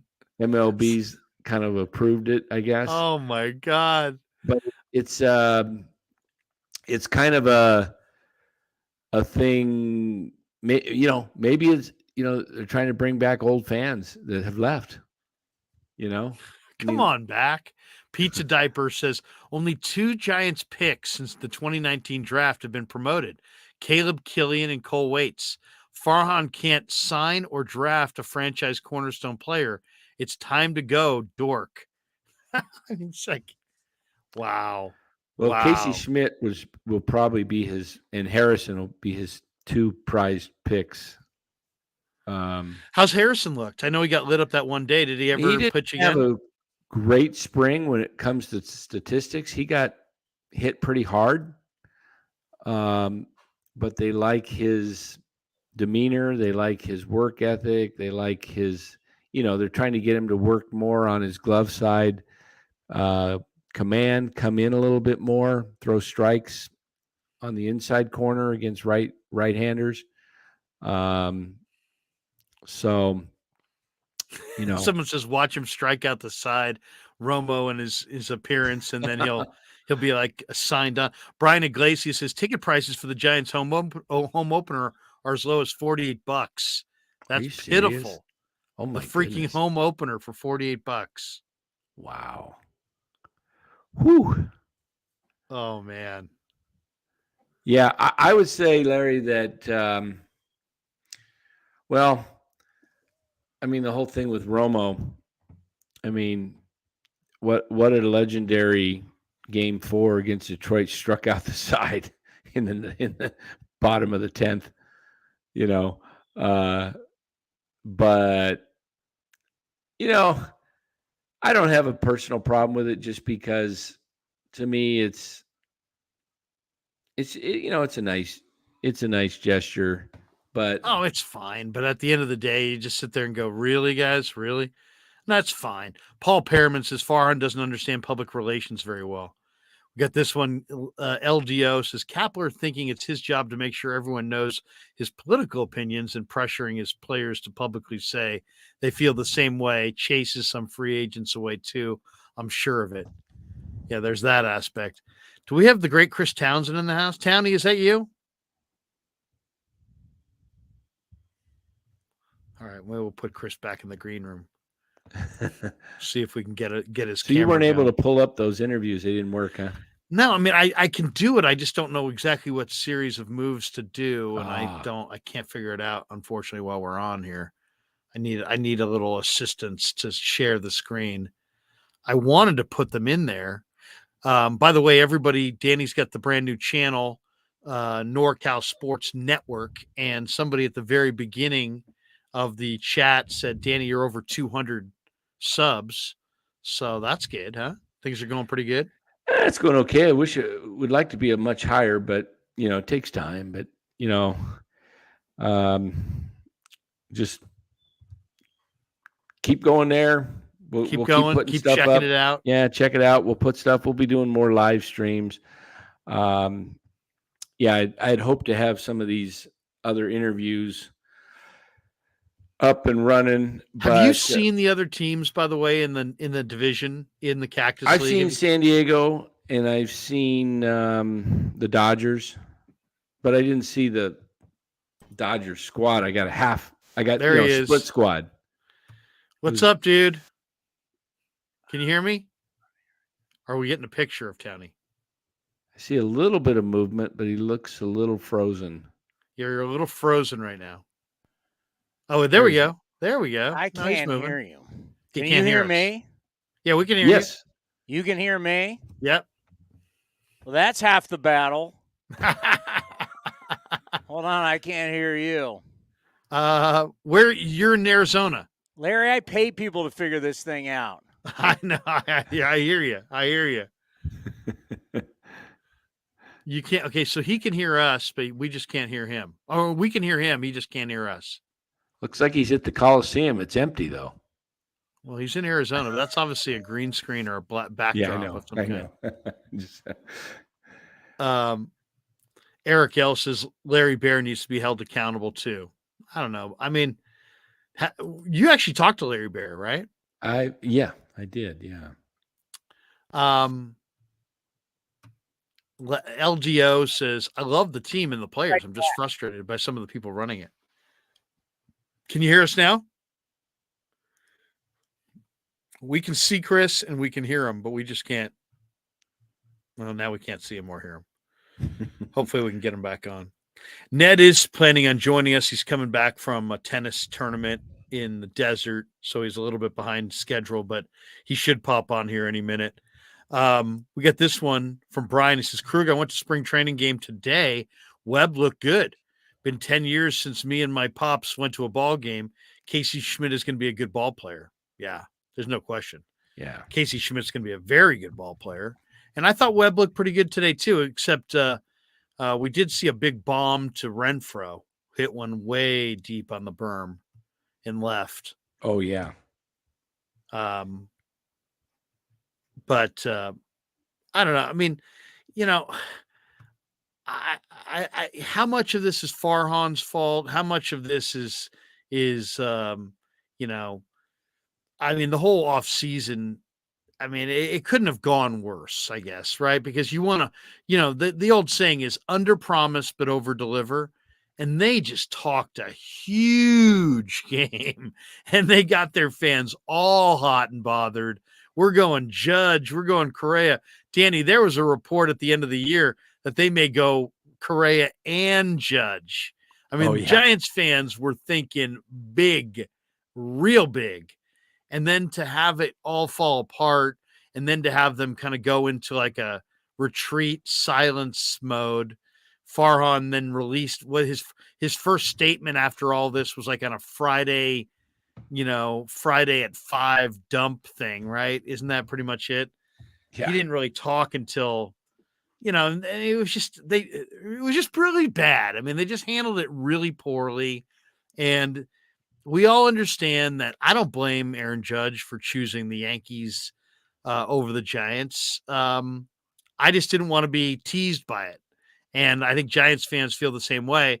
The Correa thing, that was also frustrating. I guess I feel like they're somewhat vindicated by the fact that, that the deal fell apart with the Mets too, right? Yeah. There we go. Are you back with us? Can you hear us? You still can't hear us. Hey, Can you hear Keaton us? Can you hear Wynn, us? I see your post earlier today of Keaton Wynn. Pretty nasty stuff, yeah. Oh my God, that splitter was just ridiculously nasty. That splitter is unbelievable, I know. Yeah, the Keaton Wynn splitter was crazy. Yeah, that's the one that Patrick Bailey said is better than Gosman's. Yeah. All right, can you hear us, Chris? All right, I wonder if it's all right. Oh, you can't hear us? I got you now. All right. What's up, man? How are you? I'm doing wonderful. How are you guys? Chris, Doing this great. is Dan Coach Emilio. Dan, this is Chris Townsend. Yeah, how you doing, Dan? Chris? I think I saw him down at the winter meetings at the A's booth. Yeah, I was there down there in San Diego at the Hyatt. Yeah. How's spring going for you, Townie?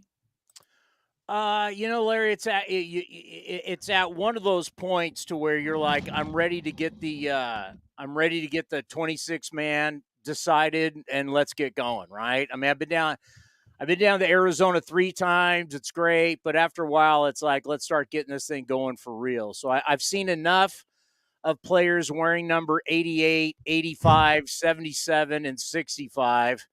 Basically, you're looking at an offensive line every single week and a bunch of guys that you'll never hear from again. I'm ready to get baseball going for real.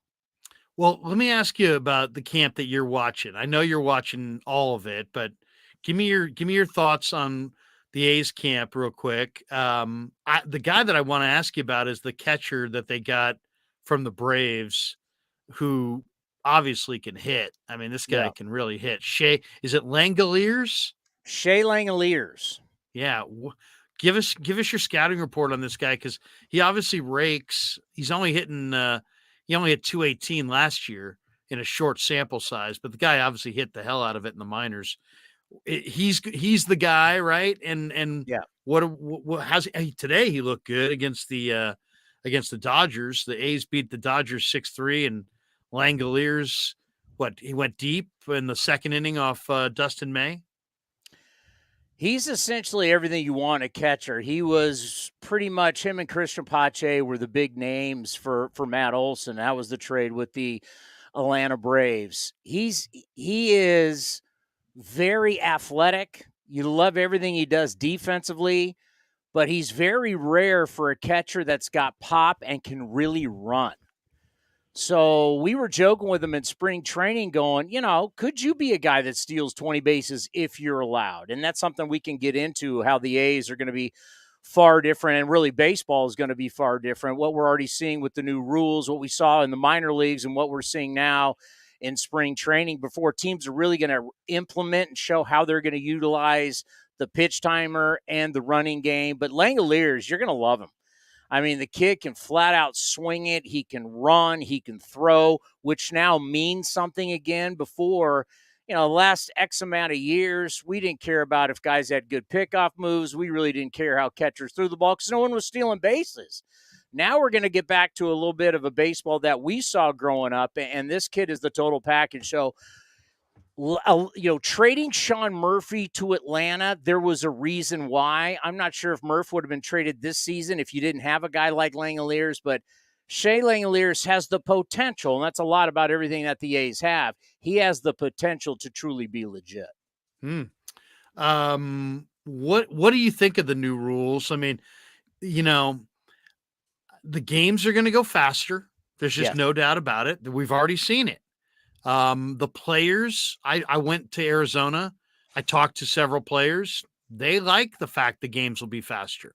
If you talk to the media likes that the game will be faster. I guess the only question I would have are people who don't love baseball now going to start to love baseball because the games are quicker.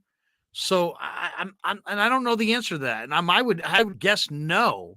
So I don't know where are you at with the rules changes and what kind of impact. Why don't we start with that one? Do you like the faster games? Do you like the clock idea?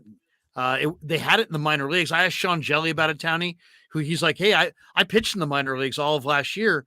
And you know what? I got used to it. And now I kind of like it. I'll never forget. It was last year. Our general manager, David Force, went down to Lansing, which is our A-ball team, and then went to Midland, our double A team in Texas, and came back and went, it's tough to watch the big league game after doing a road trip in the minor leagues, watching how fast the game moves, how the game is supposed to move. That's how that game always was. People are always moving. It's always something's going on. There's always entertainment going on. And these games got to a point to where, the average game last year was 3 hours and 4 minutes. That's the average game. Then you look at American League games. And, at one point, I was not the guy to ask as someone who comes on after games, because the worst thing in the world was sitting around for 3.5 hours waiting to do a post-game show. I do think this will definitely attract people back into games, because what was the thing people always said? It's like, this takes too long. There's so much standing around. We could go 3, 5, 6, 7 minutes without anything happening in a game. And that's awful for your product. That's awful from an entertainment standpoint. So whether it does or not remains to be seen if it puts more butts in the seats, but it's at least you're doing something to make your game more exciting. So I absolutely love it. And even the naysayers who really had a problem with it, now that they've seen it, now that these games in spring training, when you used endless amount of pitchers and players, could go 4 hours, we're seeing games done in 2:30 to 2:15. Everybody's falling in love with it. The game has a much better pace. We're seeing more balls put in play. How about that? The games are going faster and offense is up. So what we saw in the minor leagues so far has translated to spring training, which is a faster, more entertaining game. And how can we say that's bad from an entertainment standpoint? Bigger bases, no shifting.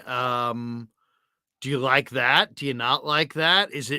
I've actually heard that the bases, that part of the attraction of the bases being bigger is just that they're flatter, and that they think that they did a study and they realized that there's less injuries around the bases in the minor leagues. And they think the flatter the base will add a little bit of the speed element, but it also will make it a safer base than the base that it replaced. I mean, these are nuances, man. So it's almost like we need somebody who is around the game every day to really speak to it. But do you have a thought on the bigger, flatter bases and the lack of the shifting? Are these positive changes? And more importantly, what's going to be the impact of those two? Well, the impact, which one do you want to go first? You want to go bases? Go with the bases go first. Let's go with the bases first. That's kind of a unique thing, the bases. Yeah, the bases, the thing from the injury standpoint, it really is guys stepping on each other at first base. That's the biggest deal. And to maybe give middle infielders a little more room. That really hasn't been the problem. Guys don't take guys out like it's the 70s anymore, like we used to see back in the day. But really, it's at first base. It gives a little more space for the runner. And so any type of collision or stepping on each other, the runner crossing first, trying to lug out a base hit. The bigger bases, I think you're going to see a lot more bang-bang calls. And I think it's going to be a lot better for the runners and also for stolen bases. Stolen bases. This is the thing that I'm most excited about, because we got to a point from where we went with Moneyball to where we are now before this season. Everybody was playing the exact same way. The game was the 3 true outcomes: home runs, strikeouts, and walks. It was the same script. Who's doing it the best? The new rules now you bring in no shifting. We're going to see more ground balls for base hits. Already seeing it in spring. Really opens it up for left-handed hitters who are getting killed by the shift, right? Right. We got these guys who get up there. We pay them to get up there and swing it and pull the baseball. We're not paying guys to go Tony Gwynn 5.5 hole. We don't want that. I mean, we'll take it, but we're paying these guys, and they were just being gobbled up by the shift. So you're going to see more ground balls. You're going to see more base hits. You're going to see more movement on the bases.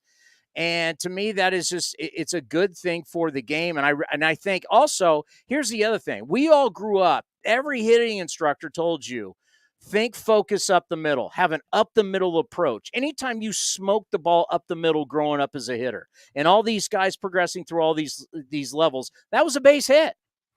Well, now the way the shift was, that's now an out. So the game was so dramatically changed. Was it brilliant to do it? No question about it. The data backed it up. Was it good for the game of baseball? Did it make for an entertaining brand of baseball, stacking everybody on one side?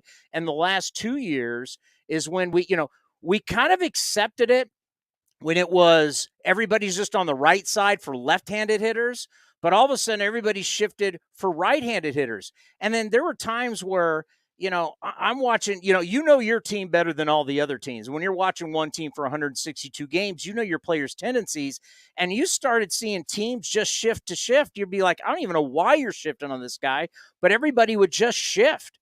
And Tampa was the first team that started it. Now everybody copied it. So if we're going to open up the field and now ground balls are going through like ever before, we now have the new rules with the pitch timer, which I'm fascinated to see how base stealers are going to take advantage of this.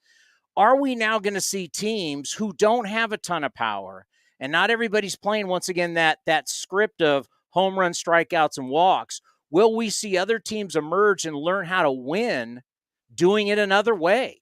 Doing it like we saw in the 80s, where teams were running and they were playing small ball. If you pitch, play defense, and you could take 90 feet at a consistent basis. And when I say 90 feet for people out there, that's where you're able to take, like Ricky Henderson, steal second, steal third, score on a sac fly. Other ways to score other than the 3-run home run.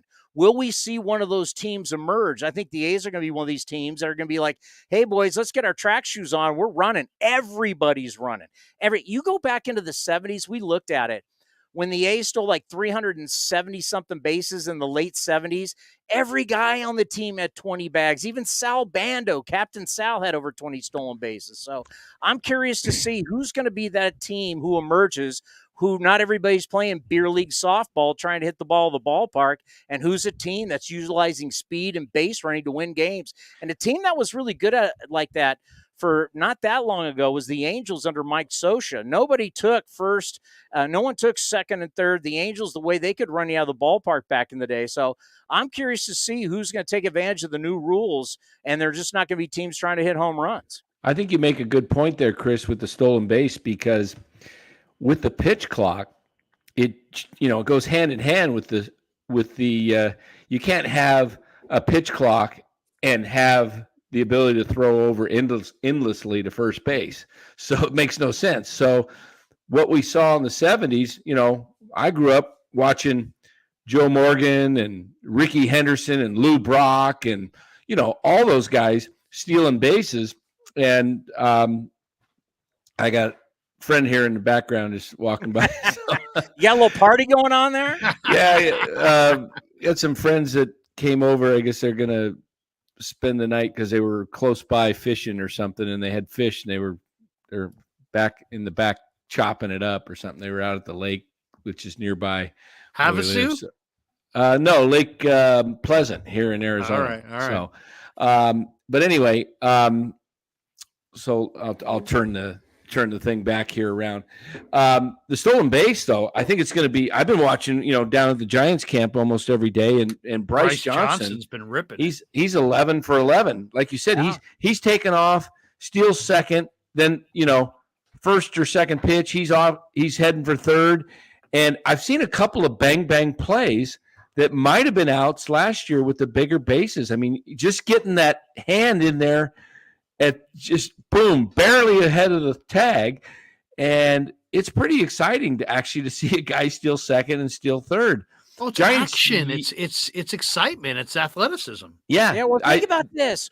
We've been dying. I mean, remember when, you mentioned Ricky Henderson, but when you had Vince Coleman and you had that Cardinal team of the 80s, or you had a Tim Raines, you had these guys, Willie McGee and all those guys. Yeah. They could beat you in so many ways. I mean, you'd remember Maury Wills. I mean, what these guys did and how they set the tone for the offenses. Take a look, and I don't want to bore anybody, but take a look at the D-backs in the second half.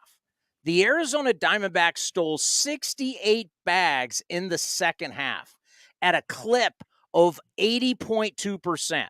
If you look at the data, when the whole Moneyball thing came around, and you remember Brad Pitt is in Moneyball, when it's like, you pay me to steal second base. He goes, no, I pay you to get on first. I don't pay you to get caught stealing at second base. And all of a sudden, don't steal because the data shows if you can steal bags at 75%, a clip of 75% or more, stolen bases are now worth the risk. And if the D-backs could steal it at a clip of 80.2 in the second half, that's why I think they're going to be an interesting team, because they're so young and athletic. They might be one of those sleeper teams. I mean, you take away about how they got hammered by the Dodgers last year, you take that away, they're more around a 500 ball club. So, yeah, you start stealing bags and you can do it over 75% of the time, it's now worth it.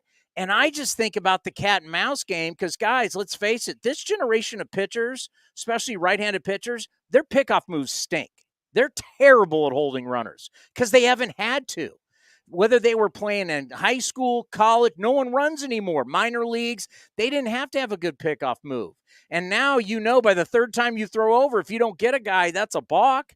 I'm thinking about these base stealers, and I was talking to all our guys down at spring going, I know you're not going to give me the game plan, but I just know if it was me, I'm taking huge leads. If against right-handed pitchers, now it's going to be a little different with a left-handed pitcher. But, as a right-hander looks over in his peripheral vision and he sees this guy with a big lead, I'm trying to get him to throw over, because I'm going to get back and then I'm going to get a bigger lead. And I'm looking at that pitch timer, and I'm telling you right now, if I know a guy doesn't have a good pickoff move, and that pitch time, if that pitch, it's called the pitch timer, it's really the pitch clock, because they didn't want to mention the word clock, because we're baseball and we're smart. If I see that clock going to 17, 18, and he hasn't thrown over, I'm gone. I am going to be reading the pitchers, because if you guys seen where the clocks are, it's going to be direct eye for the guy leading off first base. He's going to be looking directly at the clock. He's going to be looking at the pitcher. He's going to be looking at the clock. And I'm telling you, I'm going to be timing it. If a pitcher hasn't thrown over by like 16 or 17 seconds, and we have all the data, we know who has a good pickup move and who doesn't. If you haven't thrown over at like 17, 18 seconds, and I know you got a bad pickoff move, I'm stealing second base. And then I'm thinking about what we haven't seen in a long time, guys stealing third base. I think it's going to be so easy, because, picking over to second base is not something teams like to do at all unless they're really trying to get a guy. I'm stealing third at will. So who's the team that's going to take advantage of this, who keeps taking advantage of 90 feet? That team to me could be real interesting. Yeah. Here's the question I would have. Are we going to see, because of this, teams like let's say the Giants? They don't really know what catchers they want to keep. They got 3 or 4 of them. They got a guy right now in Blake Sable. I don't know if you've seen Blake Sable, but he's ripping. But he's not much of a catch and throw guy. Are they going to start to, to put more credence in the catch and throw guys because there's going to be more stealing? Or do you think we're still in that, hey, every position's an offensive position, and, let's take a guy who can pop one out of the yard, and we'll live with subpar D? Or is there going to be a new, investment, if you will, in the catch and throw defensive catcher, especially in the late innings. What do you think? Let's take it a step further. If you're not good defensively up the middle now, you're in trouble. Because one of the things that shifting allowed you to do was to hide subpar guys and their range. Especially Dodgers were brilliant at it. Corey Seager stinks at short, right? Justin Turner stinks at third. But when they shifted everybody, you're now able to play in a phone booth. You don't have to have great range. Now that you can't shift, you're going to need your middle infielders to have a lot of range again. So you may have to say, you know what? I was offense, but our game, as much as we think about you got to score runs, you got to prevent runs. You can see the model of any team that improves 10 games or more from year to year. Some teams pitch better, some teams have better offense. One thing all teams do who improve 10 plus games from year to year, their run prevention. You have to be able to prevent runs. And if your shortstop has no range, if your second baseman doesn't have range, and your catcher can't throw, you will be exposed. Get ready, guys. We're not far away from seeing somebody steal 80 bases again, and 70 bases, and 60 bases. And then seeing teams, guys who maybe would steal 5 a year, 10 a year, well, they may now steal 15 to 18. And a guy who could steal 20 now steals 30 to 35. It's going to dramatically change. So speed will play, once again, as they always say, speed doesn't slump. Now, speed's got to get on base. But if you don't have a shortstop with range or a second baseman with range, and as you said, a catch and throw guy, you're going to get exposed, because we all know pitchers. We got all these pitchers who are a bunch of huff and puff guys, and everybody's slow and trying to throw 100 miles an hour as hard as they can. Well, if you got a guy who's slow to the plate and you got a guy who can't throw, by the way, all three of us could steal 20 bags of Major League Baseball if that's the case. You also advantage of that. I can't wait to watch it. Have another great point that you're making about the steal from second. With the shift being banned, there's not a guy standing right behind the bag, so you can get a huge lead and then if you make them somehow try and pick you off twice, now you can even get a bigger lead. I mean, you're going to see guys with 5 stolen bases in a game this year several times. What I'm waiting for is, because isn't the rule you can only throw to first twice? Yes, you can throw 3 times. 3 times, get them on that third. Yeah. So that third time, like, I'm not sure if we're really seeing in spring training what we're going to see in the regular season. Chris, what do you think's going to happen? You throw to first twice, you don't get them. Now what's going to happen? Is the guy going to take just a massive, massive lead and then just any motion dive back to the bag? Because if you don't get him, he's on second. I could take a big lead. Will pitchers never throw? I could take a huge, monstrous lead, and the whole time I know I'm going back. Right. I'm going back. I'm not going to sit here and I'm not playing the game with you. I'm going to take a lead just to make you throw over. And since I know the minute you make any move, I'm already diving back, I'm going to beat that throw. What is the psychology going to be like for a pitcher who's thrown over once? He's now going to be sitting on the mound. Do I want to throw over again? Well, by the way, he can't sit on the mound and think about this all day long because he only has 20 seconds to deliver to the plate. Right. So, I mean, it's like all this time, we've accepted in other sports that a quarterback has to snap the football in time. We know we have to get the basketball across half court in time. We know we have to shoot the basketball on time. Now, baseball, time is going to play into strategy. And the pitcher, not only does he have to get the sign, he has to be comfortable with what he's going to throw, but now you got a guy dancing around on first base, messing with him. I can't wait to see all of this. These are all these dynamics that we haven't had. And you know, traditionally, a lot of guys, they just step off and look over and a guy go back. You know, now you just can't do that. Now, every single time you make a move, it matters for a pitcher, and he has to do it within a certain amount of time. And how much, if you're so concerned, we know this for a fact, and I know this from pitching back in the day, if you're so concerned with the guy on first base, you end up not being, you don't have a whole lot of conviction with your pitches come to home plate. You may hang something. So this dynamic of what we're bringing into the game again, I hope that will bring a lot more fans in. I know for me, I can't wait to see it. And you're right. I'm not going to implement exactly everything we're going to do in spring training. We're not going to show everybody. Right. Let's just see really in the first couple weeks, what's the game plan for a lot of these teams, how they're going to handle it. And I think pitchers, they're going to be very uncomfortable because not only are you worried about everything. I mean, what if you have runners on second and first and they're both taking huge leads and you're looking around and you realize I only got 20 seconds to get, I have 20 seconds once I catch the ball. I got 20 seconds to get the pitch I want that I have conviction that I'm going to get the hitter out with. I got 20 seconds to figure that out, and I got to see what's going on around me. It's a lot of chaos, but I think it's going to be great chaos. Yeah. Danny brought up something. Yeah. Dan, I just wanted to bring up your point from a couple weeks ago. Danny brought up an interesting point, which was, you know how if you don't throw the pitch in time, it's a ball, right? Yeah. Will we see a pitcher, let's just say dead heat of the summer, Giants are in St. Louis. You got a pitcher, he's dripping, and he's going to the rosin bag. Will it now be the smart move, Townie, to not intentionally walk a guy, but just buy yourself more time? Take four penalties. Take 4 penalties and walk a guy. Like he asked Kapler this question in the dugout. Would you use that as a strategy if your reliever is not necessarily, you didn't get him up in time, and now you want to bring him in and you want to intentionally walk the guy, but you want to let it drag out. So you take 4 instead of holding penalties, up 4 fingers. Instead of putting up 4 fingers, you get that much more time. He gets that many more pitches down there. Do you think we're going to see team managers play with the strategy in different scenarios to get different outcomes?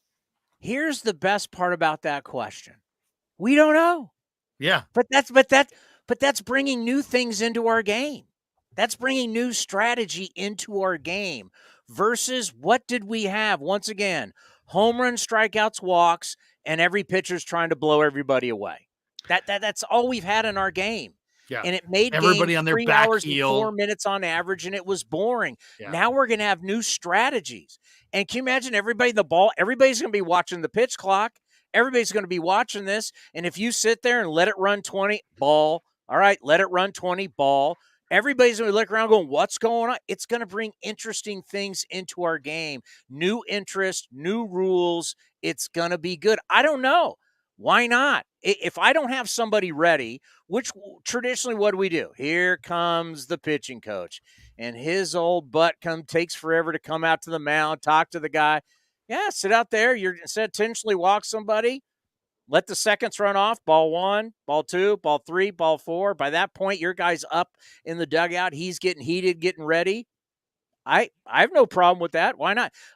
That's why I'm looking forward to these new rules, because everybody who saw it, like I'm a big league guy. I'm not down at minor league games, but everybody down at the minor league game said it was great, and everybody got used to it so fast. We're human beings. These are professional athletes. We have rules in every single sport. Everybody adapts to them, and I'm excited about it.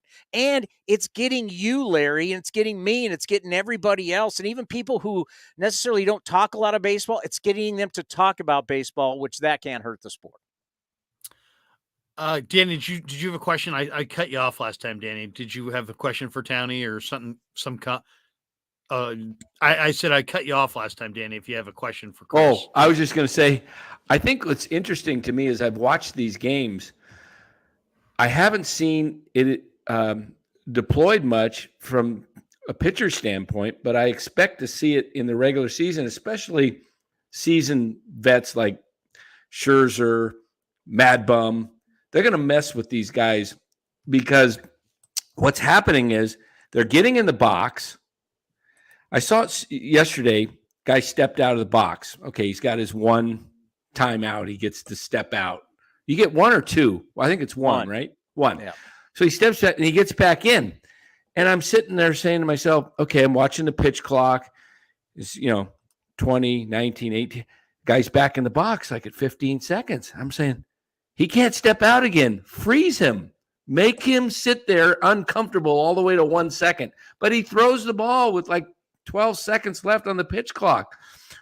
To me, you're going to get a guy like Scherzer that's just going to freeze these guys and make them sit there for 14, 15 seconds, and they want to step out and they can't, and he's going to start his delivery with 1 second left. Yeah, I hear where you're going with that, and I wouldn't bring up Madison Bumgarner because with his 5 ERA, I think everybody's running to the bat rack and can't wait to hit against him. But I see what you're saying, but to the hitters right now, 15 seconds or 20 seconds seems so fast. Now something, Dan, that I think kind of what you're getting at for a pitcher trying to control the running game. If it was me, I would want to get, because the advanced scouts are watching. They're going to present the scouting report to the next team coming in. I would want to get it, going back to your football days, Larry. I want to get it on the tape. I want to hold the ball, and at 19 seconds, I want to just throw over.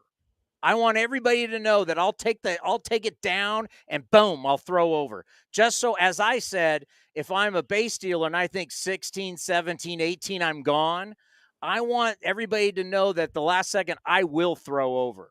It's going to be a cat and mouse game. Yeah. But the standpoint of trying to freeze the hitter, quick pitch. We saw it was a Wandy Peralta against somebody with the Pittsburgh Pirates. He struck him out like an X amount of seconds. Oh, three pitches in less than 20 seconds. So fast. But to hitters, whether it's 15 seconds, 20 seconds, everything's right now. What they're saying, everything seems real fast to them. Yeah. Great conversation. By the way, sadly, I build this as Ned Colletti's going to join us, and Ned is trying desperately. He's driving 3.5 hours back from La Quinta because he was down there at or Indian Wells, I should say.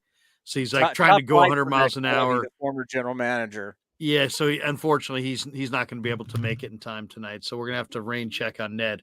That's all right, because Townie is phenomenal. We haven't talked in a long time, and he can talk ball with the best of them.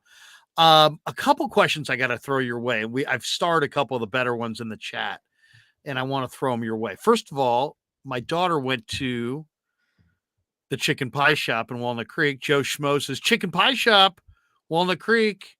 We got this one from Joe Schmo. He says, I still need to hit up the chicken pie shop next time I'm in the East Bay. I'd recommend it to anyone. So there you go.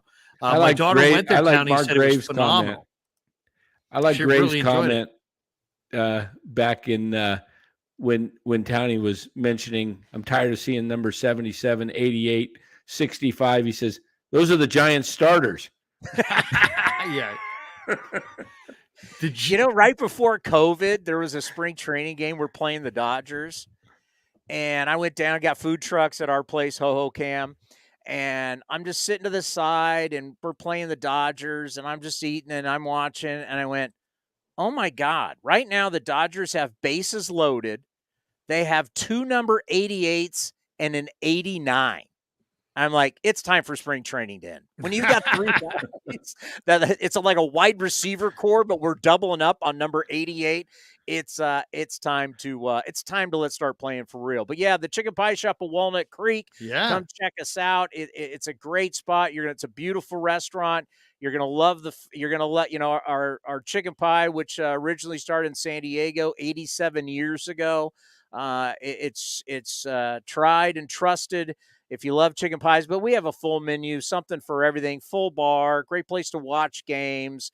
Larry, your daughter was in there recently. Yeah, she loved it. We're really proud of it. It's our family restaurant in San Diego. We're the second oldest restaurant in San Diego, and we decided, my brother and I, to partner up with our partners and create it in Walnut Creek. Obviously, such a great place. We're phenomenal town, Walnut Creek, and terrific spot to do business, and we're very proud of it. And we're going to have a big A's party.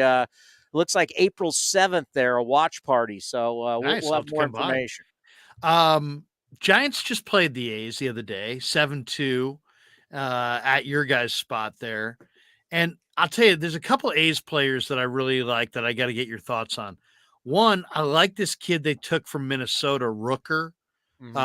I've always liked him. He's a hitter, man. He's a legitimate hitter, and he's swinging it for you guys. What do you think of Brent Rooker this spring? And the other guy, a lot of people asking about, Soderstrom, the catcher who's from Turlock, who rakes, right? I guess he's more of a hitter than anything. Give me your thoughts on those two guys. I always like, pitching's fine, but I like the guys who swing it. And Rooker, I had heard great things about, and Soderstrom just looks really good. What are they looking like to you? Well, Tyler Soderstrom was a first-round pick. I played against his dad, Steve, who was a star at Fresno State and played for the San Francisco Giants. He's a prodigy. His dad's got the baseball camp down there. He's been playing with kids much older than him his entire life. I mean, obviously, when you're a first-round pick out of high school, people think a lot of you. When I got to see him this spring, it's like he came, we set up on the field at Hohokam, and they bring us the players out. And he came up, and I couldn't believe how much bigger he had gotten, because the last time I saw him, he was 18 years old. He is, I don't want to put the expectations out there because it's not fair, but he for the A's is the next potential Jason Giambi. I mean, he is a legit hitter. I mean, this kid can swing. He's not going to be a catcher. He's going to be a first baseman, but he's athletic enough to go out and play the outfield, but projected to be at first base. He was sent back to minor league camp earlier today, but he is the future. He doesn't have much left to prove. So he's going to go down because we picked up this kid, Ryan Noda. I don't know if you guys know his story. He was in the Dodgers organization. But all of a sudden, like anything else, here you are, you're the heir apparent to first base. First base has been very fluid for the Dodgers. And then they signed Freddie Freeman. And then all of a sudden they signed Freddie Freeman. You're now blocked. So we took him in the Rule 5 draft, and I think the kid has definitely a bright future. But the future for the A's at first base is Tyler Soderstrom. Like I said, he's a prodigy. He has done nothing but hit.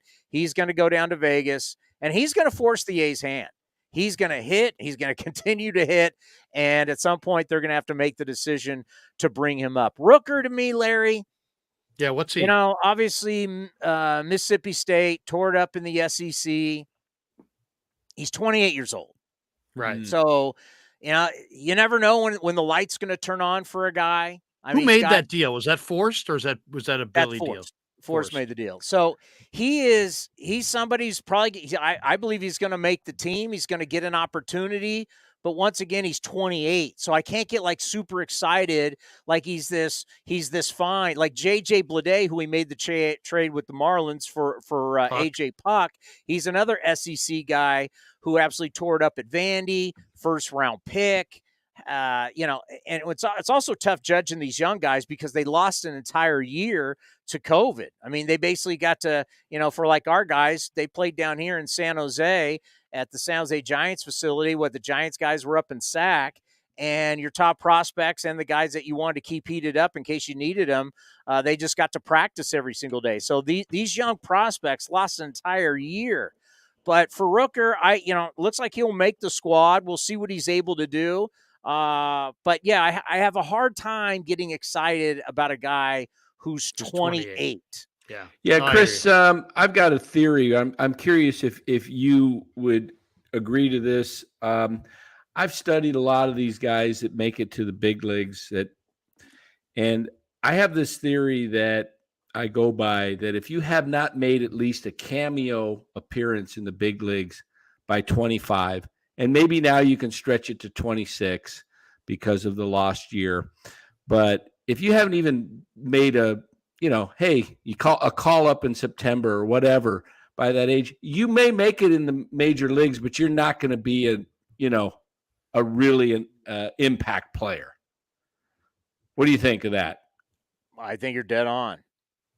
Yeah, there's always outliers, right? There's always Max Muncy might be an outlier. The hitman, Mike Easler. Remember, we saw these guys in the steroid era, right? Like all of a sudden a guy comes up and goes, oh, this guy now mashes. But I mean, the legit guys, they're making it at 22, 23. when people say, "Oh, that guy's young," hey, legit guys, they force their way to the big leagues real fast. Yes. The really good players force their way. I know They're you up got by Giants fans. Take Buster Posey. yeah. What were you going to do with Buster Posey? Keep him in AAA? I mean, Buster Posey was like, hey, this guy's got to play. This guy's legit. I mean, young guys who are legit and who are the next stars of Major League Baseball, and guys that are going to be not even, they don't even, let's say they're not even stars, but guys are going to have long, productive careers and make a lot of money. They're not going to be sitting in the minor leagues forever. They're not going to be 28 years old. And well, he had 2 weeks at the big leagues one time, then he had another shot. I mean, by 28, what are you? But you never know. Like, could Rooker be an outlier because people have loved him in the past? Yeah, sure. There's always outliers in their game. But by standard, if you haven't established yourself as one of the guys, as the core guy by this age, but then again, you do need those players that can be versatile, will have injuries. The days of saying, give me, back in the day, what's our 25-man roster? It's the strength of your 40-man. How strong is your 40-man? Totally. I mean, and don't even get me started. I'm like Clint Eastwood, get off my lawn on pitchers and how we can't have guys go deep. The average starter last year only went 5 1/3, makes me want to throw up. But now we're in an era now. Don't tell me who your 5 starting pitchers are. That's ridiculous. Tell me who your You're 12 gonna are. need anywhere in an average year, teams 8 are or going to be 9. using 12 to 13 guys. Yeah. It doesn't even matter how good you are. I mean, Right. it wasn't that long ago when we played the Tigers in the playoffs and the Tigers had only used 7 starting pitchers on the year. That's not happening anymore. You're going to need over 10 guys. So tell me who are the 10 to 13, 11 to 13 guys that you're going to use throughout the season to get all these outs. And then you're going to need a ton of bullpen guys, and you're going to need a bunch of guys for you guys up in SAC, for us in Vegas. You're going to have the bus going back and forth from AAA, because if you start to look at it, I mean, take Domingo Acevedo for us last year. 70 appearances. He got 203 outs. If we're talking about going to 6-man rotations, you're going to need a bunch of relievers who get more than 200 outs in a season. It's crazy the amount of volume we are putting on bullpens today. It's unreal. And I don't quite – it's one part of the game I just don't understand. I was talking to one of the guys down at Scottsdale the other day, a worker for the Giants he must be, he was watching the Giants when they came here in the late 50s. So he's definitely been around. We were talking we were talking about Marichal and Spahn going, 16 innings, and Marichal's, says, I'm not coming out. That guy's 40 years old, and he's still guys, and they were 4-man rotation. And so they're pitching 300 plus innings, and then during the off season, they're doing another work. They're not even picking up a ball for a few months because they got another job. These guys work out year round. Now they're having Tommy John in high school. What's going on with they're throwing harder. Not only that, I did an interview in the Giant clubhouse with Keaton Wynn, and he's like, I was 92 on the gun pre Tommy John. And after Tommy John, I go, what's your velo now? He's like 100. He picked up 8 miles an hour off the Tommy John. Hey, couple things here. One, this guy's also interesting. Jeffrey Bond says Seth Brown is going to have a monster season. That guy looks like a hitter too, man. My goodness. What kind of year do you think Seth Brown has for the A's this year? I think you could project, easily 25, but if not 30 home runs for him. He has really become the de facto leader in the clubhouse. He got to see Chapman, Olsen, Simeon. He's not a young guy, kind of came into his own last year. He's another guy that you're going to sit back and watch. These left-handers who have pop but didn't have great batting averages. Well, what happens if they still have pop and they now increase those batting averages 15 to 20 points? I tell people this all the time when we look at analytics. It's a game of math. The more you do, the more you put into your analytics, the better everything gets, right? The more you hit, the more base hits, the more production that you have, the more your OPS plus, weighted runs created plus, everything that you look at starts to go up. And that's why it's going to be real interesting to see how this plays, the non-shifts for left-handed hitters. Think about when the A's, the years that we were good recently, where Marcus Semien, our shortstop, how many times it was almost every single left-handed hitter, Marcus Semien would go into shallow right field. It drove me nuts. So guys would hit balls to him. He'd pick it up, throw to first. You'd have to score that 6-3. Well, he's not playing shortstop anymore. He's playing short right field. Right. So we figured out a way to take everything away from left-handers. The only thing they could do was if you drove it into the gap, drove it down the line, or hit it out of the ballpark. We took so much of their offensive game away that's now going to come back. So if now there is a hole in between first and second base for me to drive the baseball through on the ground, and I can drive the ball back up the middle into base hit. The freedom for left-handed hitters, if all the left-handed hitters in the game, we see their numbers start to go up, that's going to be interesting. And Seth Brown is one of those guys. Plus Seth Brown, that's the one thing with the A's. It's funny. It's like we find ways to really show how players can be versatile. Remember when Mark Canha came over? He's for all the Bay Area people, Bellarmine Prep here in the South Bay where I live. And of course, he's a Cal Bear. When the A's got him Rule 5, he was a guy like, what's he going to play? Can he play first? Can he DH? I guess maybe some third. A's turned him into an outfielder. Heck, the A's had him playing center field, one of the toughest positions in all of baseball to play. So Seth Brown has become a guy who can play right and then played a pretty good first base last year. He even played some center field. So he's got the versatility now. And something when you talk about developing a roster, some things people don't think about because you got so many pitchers, you have a limited bench. You got to have versatility. You got to have infielders that can play multiple positions. You got to have outfielders to play multiple positions. Right now, one of the big difference about the A's this year versus last year was, coming out of the lockout, you didn't have much time and you're trading guys. You just had to put a team out there. Well, this year, the versatility for the A's to have guys who can play infield, who can play outfield, to have guys play all over the diamond, gets back to something we talked about earlier. How good are you going to be at defense and run prevention? And when you have guys with versatility, if you get somebody who's really hot in the outfield and a guy's really swinging it and you want to get his bat in there, you have the ability to bring Seth Brown in and have him play first base. Yeah. So versatility is huge for Seth Brown, but the bat, I could see him over 30 home runs this year, no question. What, he had 25 last year. Yeah. What'll be interesting to me is these left-hand, I predict that guys who batted from the left side that faced the severe shift, their average should increase by 20 points automatically this year. But the question will be guys who changed their swing, the lefties, because the only way they can get a hit was to knock it out of the park. And so they were, launching with a big uppercut. Now are they going to be able to go back to driving the ball, on the ground, line drives, just hitting it hard? Because I'll use Yaz, for example. I think his uppercut is severe. I see him swinging up and popping the ball up constantly. But now it's going to be like, hey, all I got to do is just hit the ball up the middle hard or hit it to the right side in the hole, and it's a base hit. Think about like golf. Think about when you're standing on the tee and the fairway is so narrow and it's just like this, and you're standing on the tee and you're going, oh my God, I can't go right, I can't go left, or I'm screwed.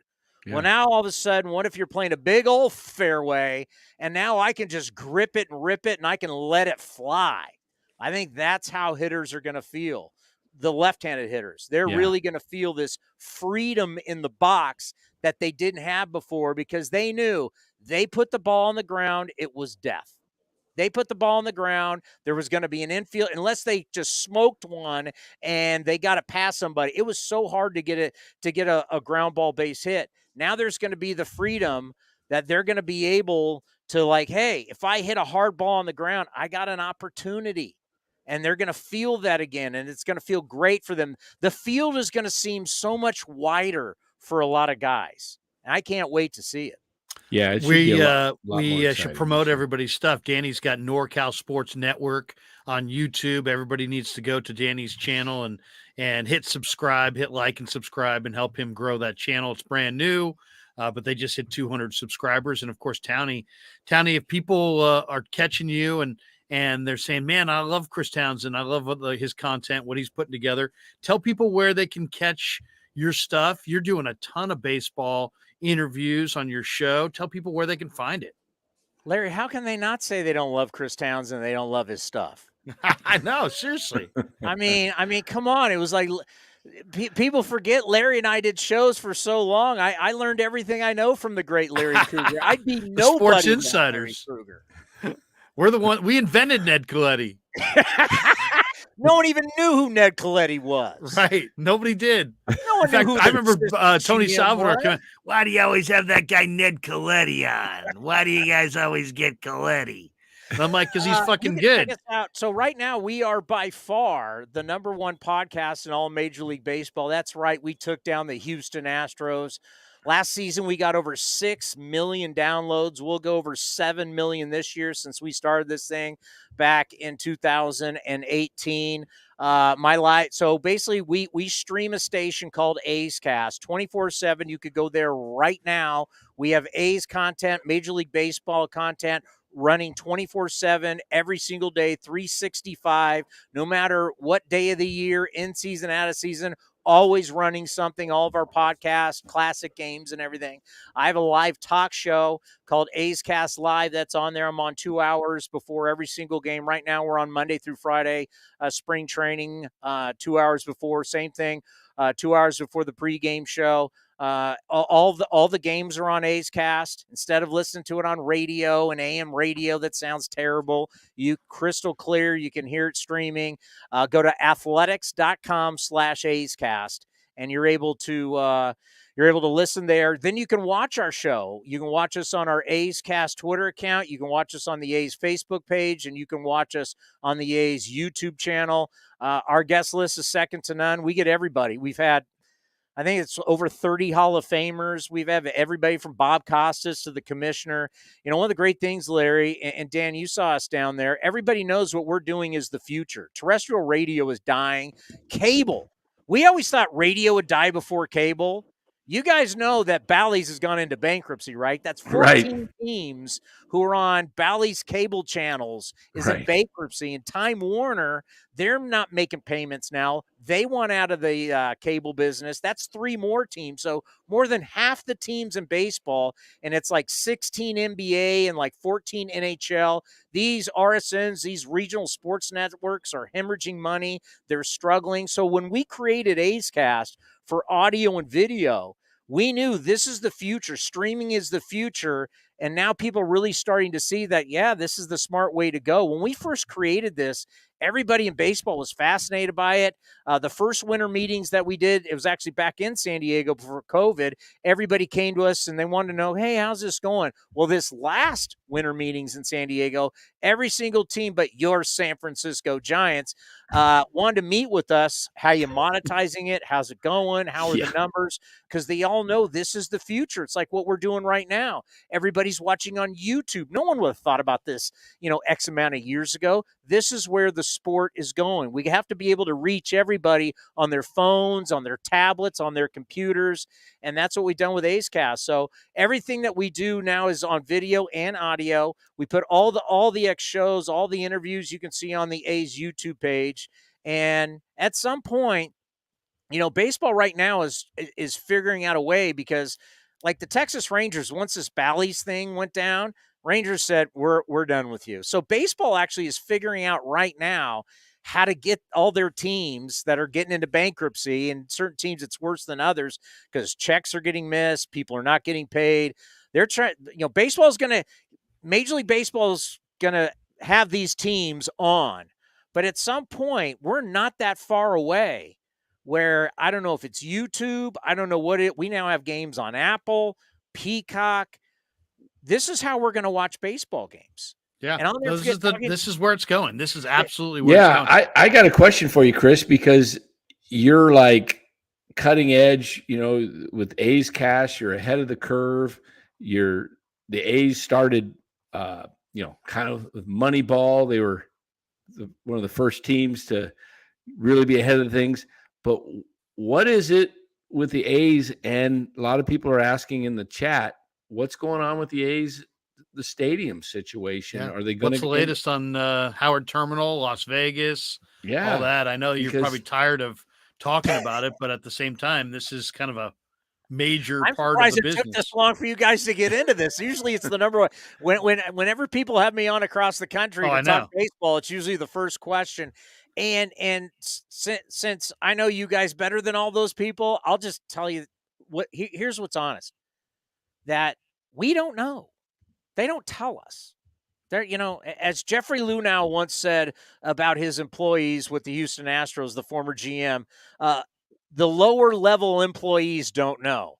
So us lower level employees, they're not calling staff meetings to let us know. This is all being done with our owner, John Fisher, our president, Dave Cavell. The whole baseball side, we're not involved in any of this. No one's ever said anything to any of us. So we read and hear what you guys hear, but it's not like we're having staff meetings. It's not like they're asking us. We don't, and we know things have stalled in Oakland as of right now. I do believe that if the A's truly want to make it happen, it's going to be really, really expensive. But I don't even know that. But I do believe it'll be really expensive. And now we're obviously looking down in Las Vegas. But for all the fans out there that say ask Townie, I'm truly honest. They don't pull us in and talk to us about this. This is so far, as they say, above our pay grade. So I mean, we don't have meetings about this. My boss doesn't know. I don't know. I've talked to VPs about it. They don't know. This is all done with John Fisher and the Fisher Company and the people around them. And, they just don't tell us. I mean, that's good honesty. It's absolutely good honesty. Well, think about it. I mean, think about it. If you're out there trying to broker billion-dollar deals, like the Howard Terminal deal, before we really knew about inflation, that used to be around a $12 billion project, the largest in California history. Whatever would happen in Vegas would be X amount of billions of dollars. It's not like when you're doing billion-dollar projects, you're going to the rest of the staff and telling everybody what's going on a day-to-day basis, right? If we were like the owners, would we be talking to everybody about it? No. I just want to be real honest with people. They think we know, like, hey, like my kids, one of their teachers is a huge A's fan. Say, hey, ask your dad what's going on. You think they're pulling me into meetings and asking me what I think and what my opinion is? Hey, we got a lot of Giants fans, of course, because, I'm a Giants fan. So most of the people who follow this. You like the Giants, Larry? I'm a kind of a Giants guy. But I got to ask you about Sean Manaea, because Danny did an interview with him in the clubhouse about a week or two ago. He spent the entire offseason, Townie, down at Driveline. He's throwing much harder.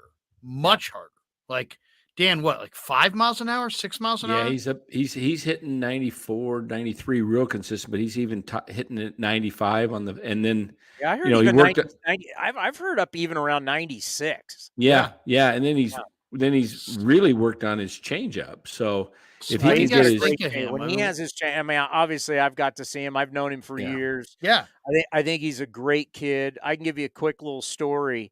The day that he got traded. So I'm down in the clubhouse. I'm doing an interview. This is down at Spring.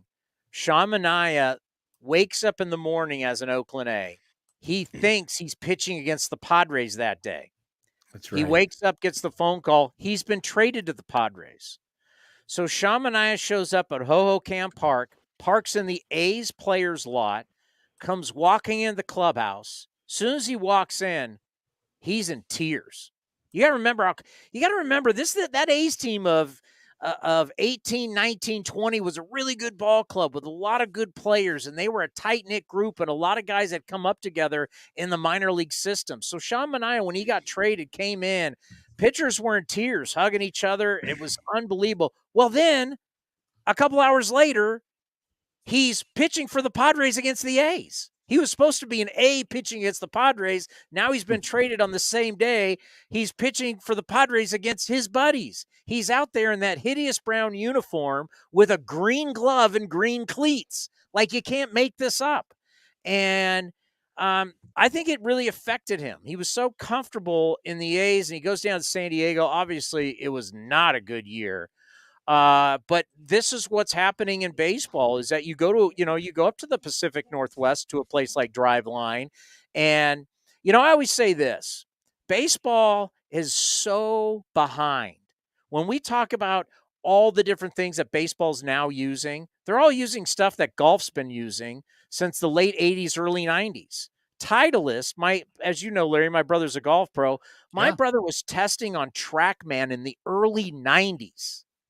Think how far behind we've had articles this year that, hey, do you know that guys are now going to get specific bats made for them? They're getting equipment that's actually made for them. It's like, that is so archaic. I mean, seriously. So going to these places, whether it's the hitting gurus, the pitching gurus, where you're realizing what exactly your biomechanics are, and you're maximizing your human potential. And Driveline's been a master at it for a long, long time. That's why so many players are doing this, and there's all kinds of these labs all around the country that guys go to. I'm happy for Sean, because when Sean is on, he's so big, but he's down here, even kind of below 3/4. He's funky. He's tough to hit. And I have always thought when he's got the good changeup, it made the fastball look 92, 93. But Dan, as you said, if we're now creeping that up to 94, 95, when he's got that great changeup to hitters, that 95 could look 97, 98. Mm-hmm. So I'm hoping Sean Manaea has a big year, because he is a hell of a kid. Yeah, he's a lot of fun. I had some fun with him, him and Brandon Crawford. I said, Sean, you're in your 30s. I'm 61. I said, do you have any fear when you get to my age that you might look like this? And he just nope. He has no fear. He just started cracking up. That's not going to change. He said, oh, man. He goes, I actually know what I look like. I shaved my head once. He says, yeah. So, but he is interesting. He pitched to the battery mate was Blake Sable, who's also Samoan. Blake Sable's mother's Samoan, and so it was like the first, probably in history of baseball, first Samoan battery mates. So we may see that this year in a real game. But yeah, we were giving him a hard time. We said, when you guys, Sean says, we don't quite have enough players to field a WBC team yet. Townie, I was looking at the MLB trade rumors, and they've got the list of guys who are out of options. And the 4 A's that are out of options are Domingo Acevedo, who you kind of already mentioned, Paul Blackburn, Christian Pache, and Drew Rosinski. Are all those guys going to make the team, or are any of those guys going to potentially have to go through waivers? Well, everybody other than Pache, yes, they no doubt. Pache is going to make the team because he was, once again, I mentioned it a while back with Shea Langoliers, was a big part of the Matt Olson trade. But last year was rough. Right. I mean, it was right. At one point in June, he was hitting, in the month of June, a $107. And as you know, Larry, I tell it like it is on the post-game show. And I was like, this kid's not competing.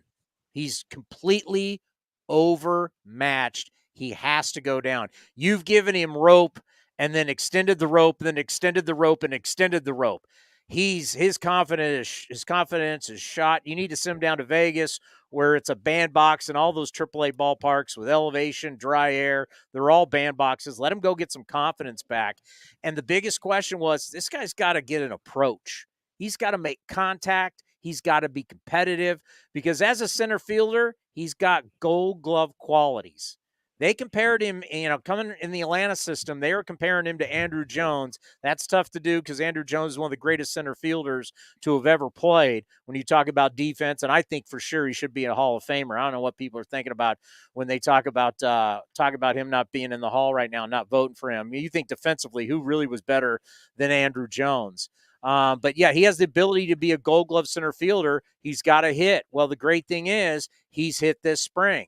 Because if you tried to send him down, someone's claiming him at his Oh, for age, his sure. athleticism. He's Yes. getting Giants better. claimed immediately. So Yeah. he is going to be on this team, and great personality. Showed up every day, ready to rock. Didn't bring anybody down. When you're struggling and you can't hit, it's real easy to show up and be down in the dumps. He was never like that. But this spring, much better approach, making a lot of contact. He's going to be on the team, and he's going to have every opportunity because the minute you send him down, you lose him. The guy who's really intriguing to me, who's out of options, who I could absolutely see Farhan trading for because Crawford's hurt and this guy's got versatility, and you've already talked about what speed means, is Jorge Mateo's out of options for the Orioles. You saw a lot of Jorge Mateo with the Padres, with the A's. God, Townie, this guy was once upon a time, he was the Yankees' number one prospect, or definitely a high-rated prospect for them. He really can run. I mean, he is awesome runner, but you can't walk your way to first.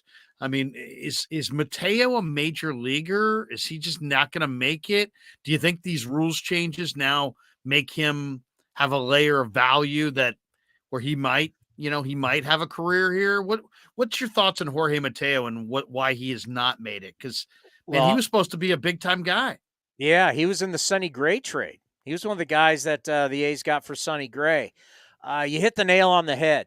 He can run. I mean, I just think what do you guys call your ballpark now? You've had 18 different names for that ballpark. Oracle Park. Oracle Park. Roracle now? Do you call it Roracle? We call it half full. That's what we call it. Hey, tell me what it is. What is it with the Oakland fans that my brother's an A's season ticket holder, sits right behind the home plate, knows Pam Pitts, went to school with Pam in high school. The great Pam Pitts. Yeah, the great Pam Pitts. But what is it with the A's fans that are always dogging the Giants fans about everything? We don't like you.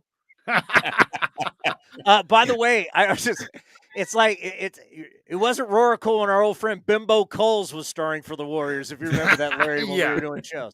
I got to think at Oracle Park, Mateo, boy, because remember, he led the minor leagues in triples with us in AAA.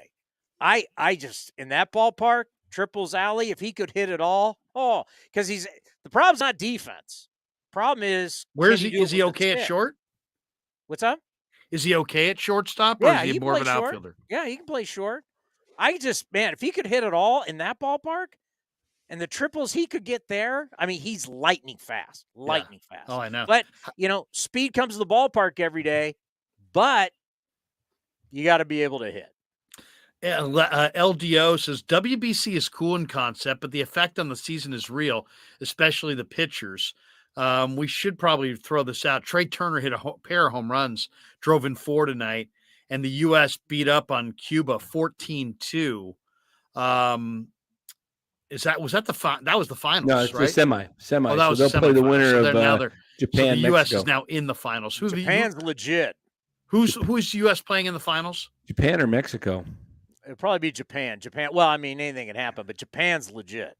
Yeah, the problem is. What do you think, though, about the Japan. World Baseball Classic as far as, ramping up early in the year?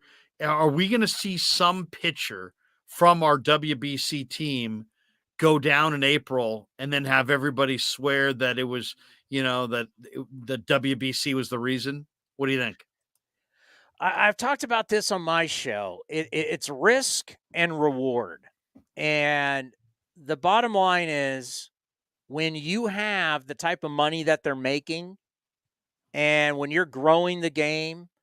So like when Japan played Italy, 48% of all televisions in Japan were watching the game. Wow. Think about that. Forget incredible. The sellouts. Sellouts, that's ticket sales. That's chump change.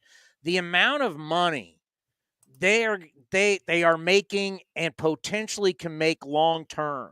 And the fact that you got all these different countries getting involved in the merchandise and everything around, but the amount of eyeballs that you're getting in Asia, It was a few years ago. I had Scott Boras on the program, and I love Scott. We have him on. Great interview. I've had him on a bunch. Scott's great, and he's been great to us. But I asked Scott Boras about Matt Chapman and his contract, and Scott Boras went on a 5-minute rant, and it was going like all over the place. And you're like, what the hell is he talking about? He started talking about baseball in Asia, the Pacific Rim, and how Major League Baseball will have teams in Asia. And the whole time he's doing on me, my producer and I are looking at each other going, all we asked was about Matt Chapman's contract. How did we get to baseball in Asia? But now we look back on it, and I recently played the clip on my show saying, remember this sounded crazy? Well, now that you know, for a simple WBC game where you got an Italian team that has espresso in their dugout, they have no chance to win. No one cares who's on the Italian team, but half the televisions in all of the country of Japan are watching. The numbers that they're getting in Asia for the World Baseball Classic, and what you hear about, how the money that Shohei Ohtani brings in, the interest that Ichiro brought in, I am not shocked of what Boris was talking about. I don't know if it happens in our lifetime, but at some point when we talk about the NFL going to be in London, I think at some point we'll have some version of some teams over in Asia. It is amazing the amount of money that we've seen what the NBA is monetized with China, what baseball can do with Japan. It's crazy. So the WBC, are you willing to risk stuff when you're making a ton of money? Because I just, to people on Twitter is so ridiculous. And the people on Twitter, when people get hurt in the WBC and they say, well, they could have got hurt in a spring training game. Well, when we talk about risk, we as teams or in any type of business, we understand the risk of somebody getting hurt when they work for us. When they're on the job for us, as we mentioned, I'm in the restaurant business, my restaurant. When someone works for us, it's different when something happens to them when they're not working for you. That's why Jeff Kent and the boys had in their contract they can't ride motorcycles. That's why we don't allow guys to go snow skiing, right? It's in the contracts. We don't want them snow skiing. We don't want them on motorcycles because we don't want them taking that risk when they're not with us. We understand that they could get hurt. It's why we don't have tackling anymore in the Pro Bowl because the risk, why? They're not playing. It's a stupid exhibition game. So the fact that somebody gets hurt in exhibition games and they're not playing for you, I bet that's tough for the owners, but the owners are going to look the other way. Why? Because they're making so much money off this WBC. It's risk and reward. I can tell you this. And even though, once again, I'm a lower level employee and no owners called me into the meetings about the WBC, if they were losing money on the WBC, do you think these guys with $100 million contracts would be playing? No, absolutely not. Couple last ones before we let you go. We haven't seen Billy and Farhan make a trade. Will we see Forrest and Farhan make a trade? What are the A's looking for as they're paring this thing down in the next couple weeks? Farhan's on record as saying he'd like to do a deal with the A's. I personally think that the Giants could really use Ramon Laureano and probably could give the A's, younger players that they would probably take for Laureano. What are the A's looking to do at the cut down? What are they looking for pitching? Are they looking for an outfielder, an infielder? Do they match up with the Giants? Is there a deal that you see that could be made there between these two teams? Okay, from the standpoint of what do the A's need right now? Yeah, what are the A's looking for? What they're not looking for. From what I've been told from David Force, we have the David Force show on A's Cast, that they're pretty set and they're happy with what they got going in right now. As you mentioned, Ramon Laureano, not going to get shocked if he gets dealt, and if it's to the Giants, so be it. But I think for whether it's the Giants or the 28 other clubs who potentially could be after Ramon Laureano, I guarantee they're all saying we got to see it, right? Because you get popped for PEDs. You come back from the suspension last year, and now you're one of these guys that says, I'm going to prove it. I'm going to show you who I am, and you don't play well. It's not a great look. No. So I think the 29 teams out there, that including the Giants, there's 29 teams, if they're interested in Ramon Laureano, because there was reports that Miami was really interested in him. I think everybody is they want to see it. right? They want to see some productivity. They want to see him stay healthy. Obviously, he can get it in center field. He can play right field with his incredible arm. They want to see some pop. They want to see him run. They want to see him stay healthy. And then, yeah, there is a deal to be done. The days of the freeze between Sabian and Bean, those are long gone. Now, Billy Bean's out as a decision maker. He is the right-hand man for John Fisher for a lot of business dealings. It's now David Forrest. And Farhan and Bean, I mean, behind the scenes, whether Giants fans want to hear this or not, Farhan and Bean talk like almost every day. And there was a lot of stuff going on with the Giants that Farhan was calling. They consult each other. I mean, they're best buds. So they talk all the time, and Forrest is buddies with Farhan. I mean, these guys. Did Bean tell Farhan to call the Correa press conference without having the name on the contract? They actually sent the X-rays to Billy Bean to examine the X-rays on Carlos Correa, as the surgeons were not happy with. Now, really? No. Billy Bean's put up against the light. Yeah, I think it's fine. I don't see why you wouldn't make that trade. So, no, there shouldn't be any issue.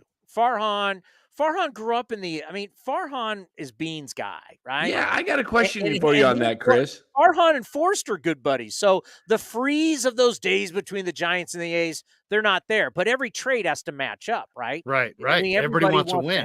Get it done. Yeah, I think there would be zero problems. And, the A's have always been very secure. The A's are never worried. I mean, not a shocker. The A's are not worried about what people think. They're not worried about the outside world, what people are going to say. So if they traded someone to the Giants, they're not going to be afraid to do it, compared to like if the Mets trade someone to the Yankees and that guy goes off and all of a sudden you're going to get ripped in the papers. Well, who's going to rip anybody in the paper? We don't even have papers anymore in the Bay Area. Exactly. Yeah. I got a question for you on this with Moneyball, because you've been around it with the A's for years. You played ball. No team that's really run Moneyball, the Rays, the A's, the Giants under Farhan, even the Dodgers to the extent when they get in the playoffs, they change everything up and, it's not won a title really. What's your take on Moneyball? Because Farhan says it's changed his life, the book. If you look at Wikipedia, his quote is, Moneyball, when I read Moneyball, it changed my life. And you look at the Giants, the way they've been run the last few years, they don't have any everyday players for the last several years under Farhan. Couple ways to look at that. Moneyball changed a lot of people's lives. Larry and I, back in the day, talked to a lot of people about this. When Moneyball came out, just about everybody in sports, they made their employees read Moneyball. So it affected people in the NFL, the NBA, hockey, you name it. And there's still a business class at Harvard about Moneyball, because it's more than just about baseball. It's how to maximize what you got as a business. And it's made Billy Bean a very, very, very wealthy man from a public speaking standpoint. He has spoke all over the world, and he's made a lot of money doing it. And obviously, he was successful enough to be a bestseller and then to have Brad Pitt play you in the movie, and the movie was up for an Academy Award. So Moneyball is about maximizing your business. I look at what the Rays have done. The Rays are an East Coast version of us. Look at the success that they have had. Now, the criticism is, have you won a World Series? Well, the Red Sox played Moneyball, won a couple World Series. There's a lot of there's people who want to have these opinions about how Moneyball actually works. It's just about maximizing what you got, maximizing business, making right decisions. But there's a difference between the Dodgers and what Billy Bean was doing. Billy Bean was doing Moneyball because he had to, not because he wanted to. He had to figure out. And let's not forget, Moneyball, they don't talk about how before Moneyball started, its 2002 team, that Jason Giambi had been an MVP. They don't mention that Miguel Tejada was the MVP and Barry Zito was a Cy Young Award winner. And they had the big three, Hudson Mulder and Zito, and they had all-stars. They leave that out of the book. They want you to think that it's Chad Bradford and Scott Hatteberger the reason why the A's won, which is ridiculous. But then, it's a book, right? And then you have a Hollywood script. But Billy Beane didn't want to play Moneyball. He had to. What happened is everybody got into it. And I got to tell you, a lot of smart people, it made them want to get into baseball. That's why when we look at these front offices, everybody's either from Harvard or Yale or from Stanford or some Ivy League school. Because let's face it, these nerds, if they would have left and gone into business, no one would know who they are. The front office has now become a place where guys become stars. Andrew Friedman, who the hell's Andrew Friedman? Well, he's the president of the Dodgers. Well, if Andrew Friedman went to Wall Street, no one would know who the hell Andrew Friedman is. So these guys, how do they get into the baseball? How do they become somebody? Well, they all read this book.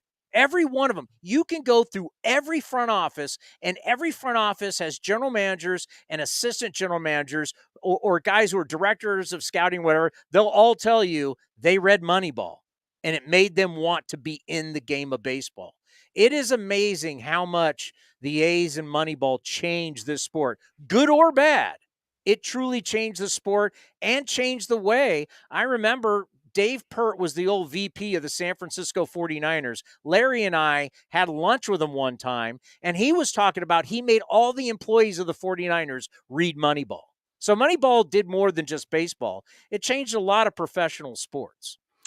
It was, and it wasn't about any one advantage. It was about using statistical cross connecting to find where value existed in the marketplace, and that value could change from year to year.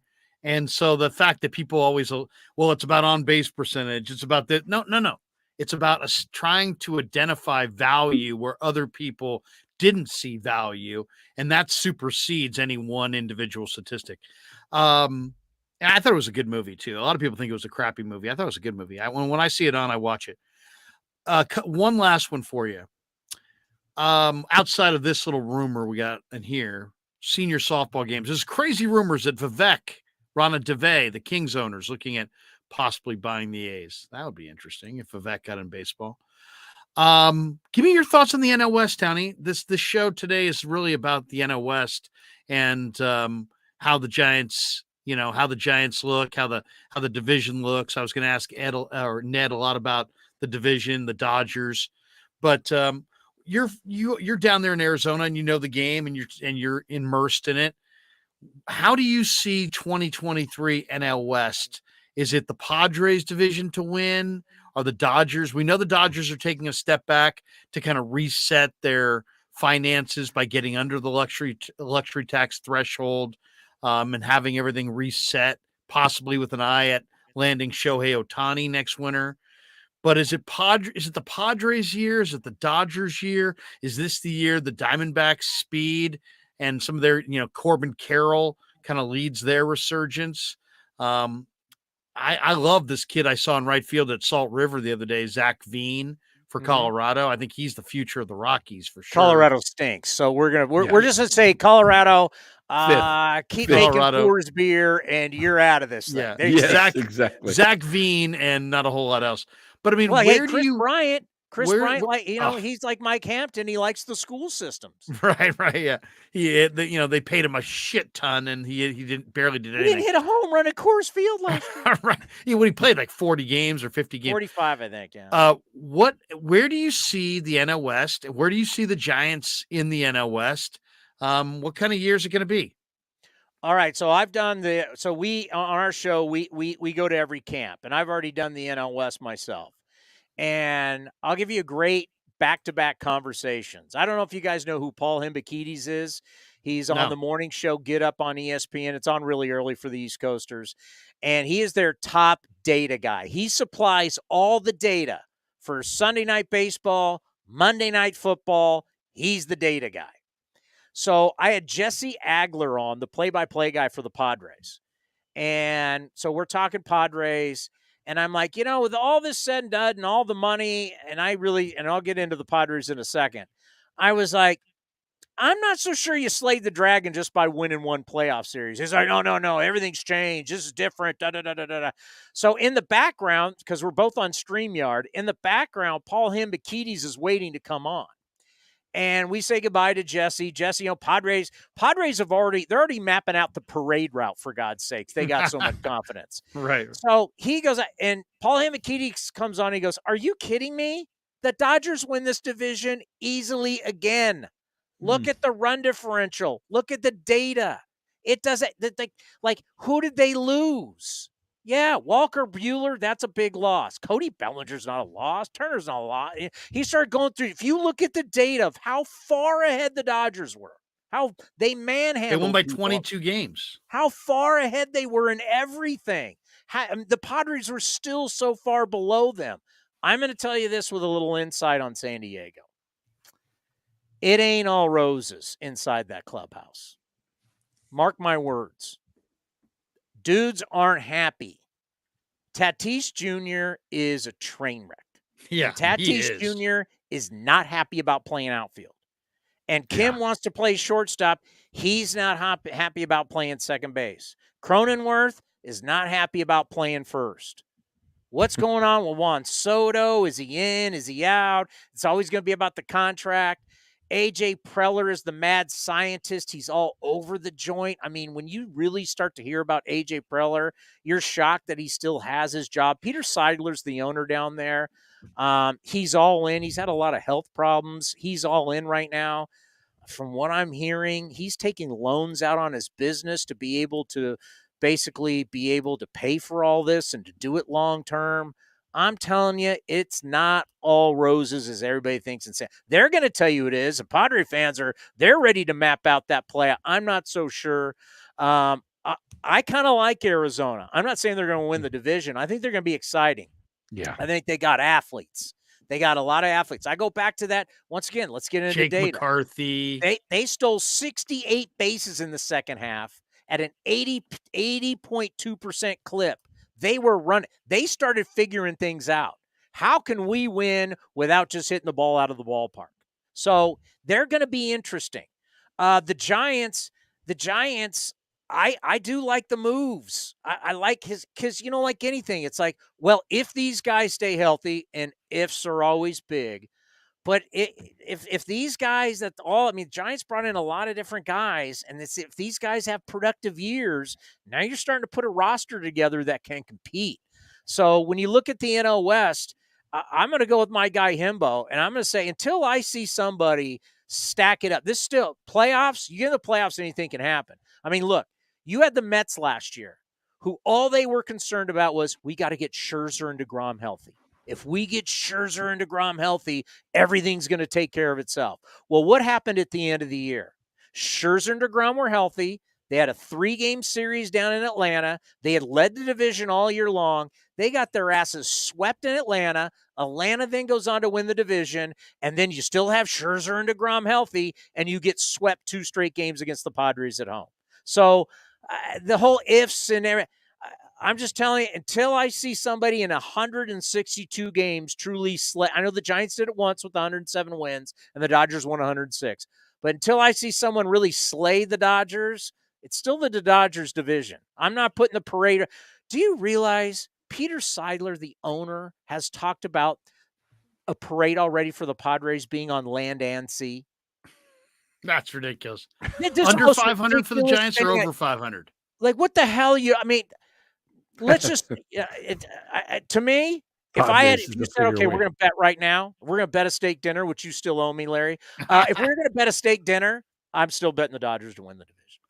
I have told our story about our Ruth Chris appearance with the country T-bone. Yes, which I yacked up like about 45 minutes after I put it down.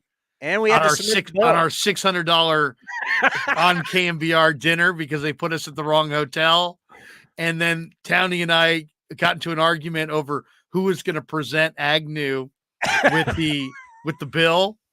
And all I can remember is you got to present him with it. And all I can remember is hearing him in the hallway going, "What the fuck? What the fuck? $600 for dinner. What the fuck?" Oh, man. Bob, what can I say? Hey, where was Lee J? He was there. Yeah. And it started with cocktails, and then the wine came, and then the big ribeye, and it was just a fun time, Bob. We had a great Seriously. time. Yeah. Do you want a side of that? And before they even said what it was, we're like, yeah, we'll take that. You want a side of, yeah, we'll take that. I didn't even say what it was yet. Oh man, good stuff, Townie. So where do you got the Giants? Just where do you got the Giants? Third or fourth? Vegas has them as 81.5. Vegas over under on the Giants, over or under on the A's. Well, you don't have to go far with the A's. The last time I've seen 59.5 and 60. Wow. I mean, how do you not take the over? All you got to do is win 61. Right. You get a 5-game winning streak at any point in the season, and you're like, I mean, we're seriously, and you're not going to play Houston as much, and you're not going to play Seattle as much. I would definitely take, once again, this is not breaking news saying take the A's on the over. You're just saying you got to win 61 or whatever you're getting it at. I mean, 61, 62 games, you get the over. I'd probably go over on Giants. I would. And I know some A's fans are going to not love it, but yeah, I would. I think if these, Conforto, what if Conforto swings it?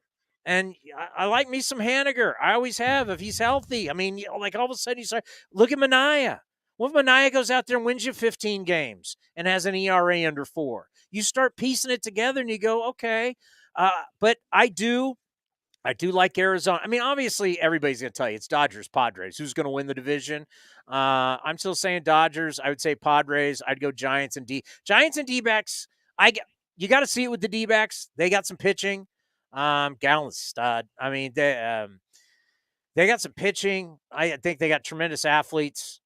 They're going to be interesting. But I would, and it's kind of chalk, but I would probably go Dodgers, Padres, Giants, and then D-backs. But D-backs, look out. If it's not next year, it's in the next couple of years for sure. Okay, I got one last one for both you guys. You guys have both been in Arizona. Danny lives there. I know spring training doesn't mean jack, but the Royals are 16-9. They got the best winning percentage in all of the Cactus League.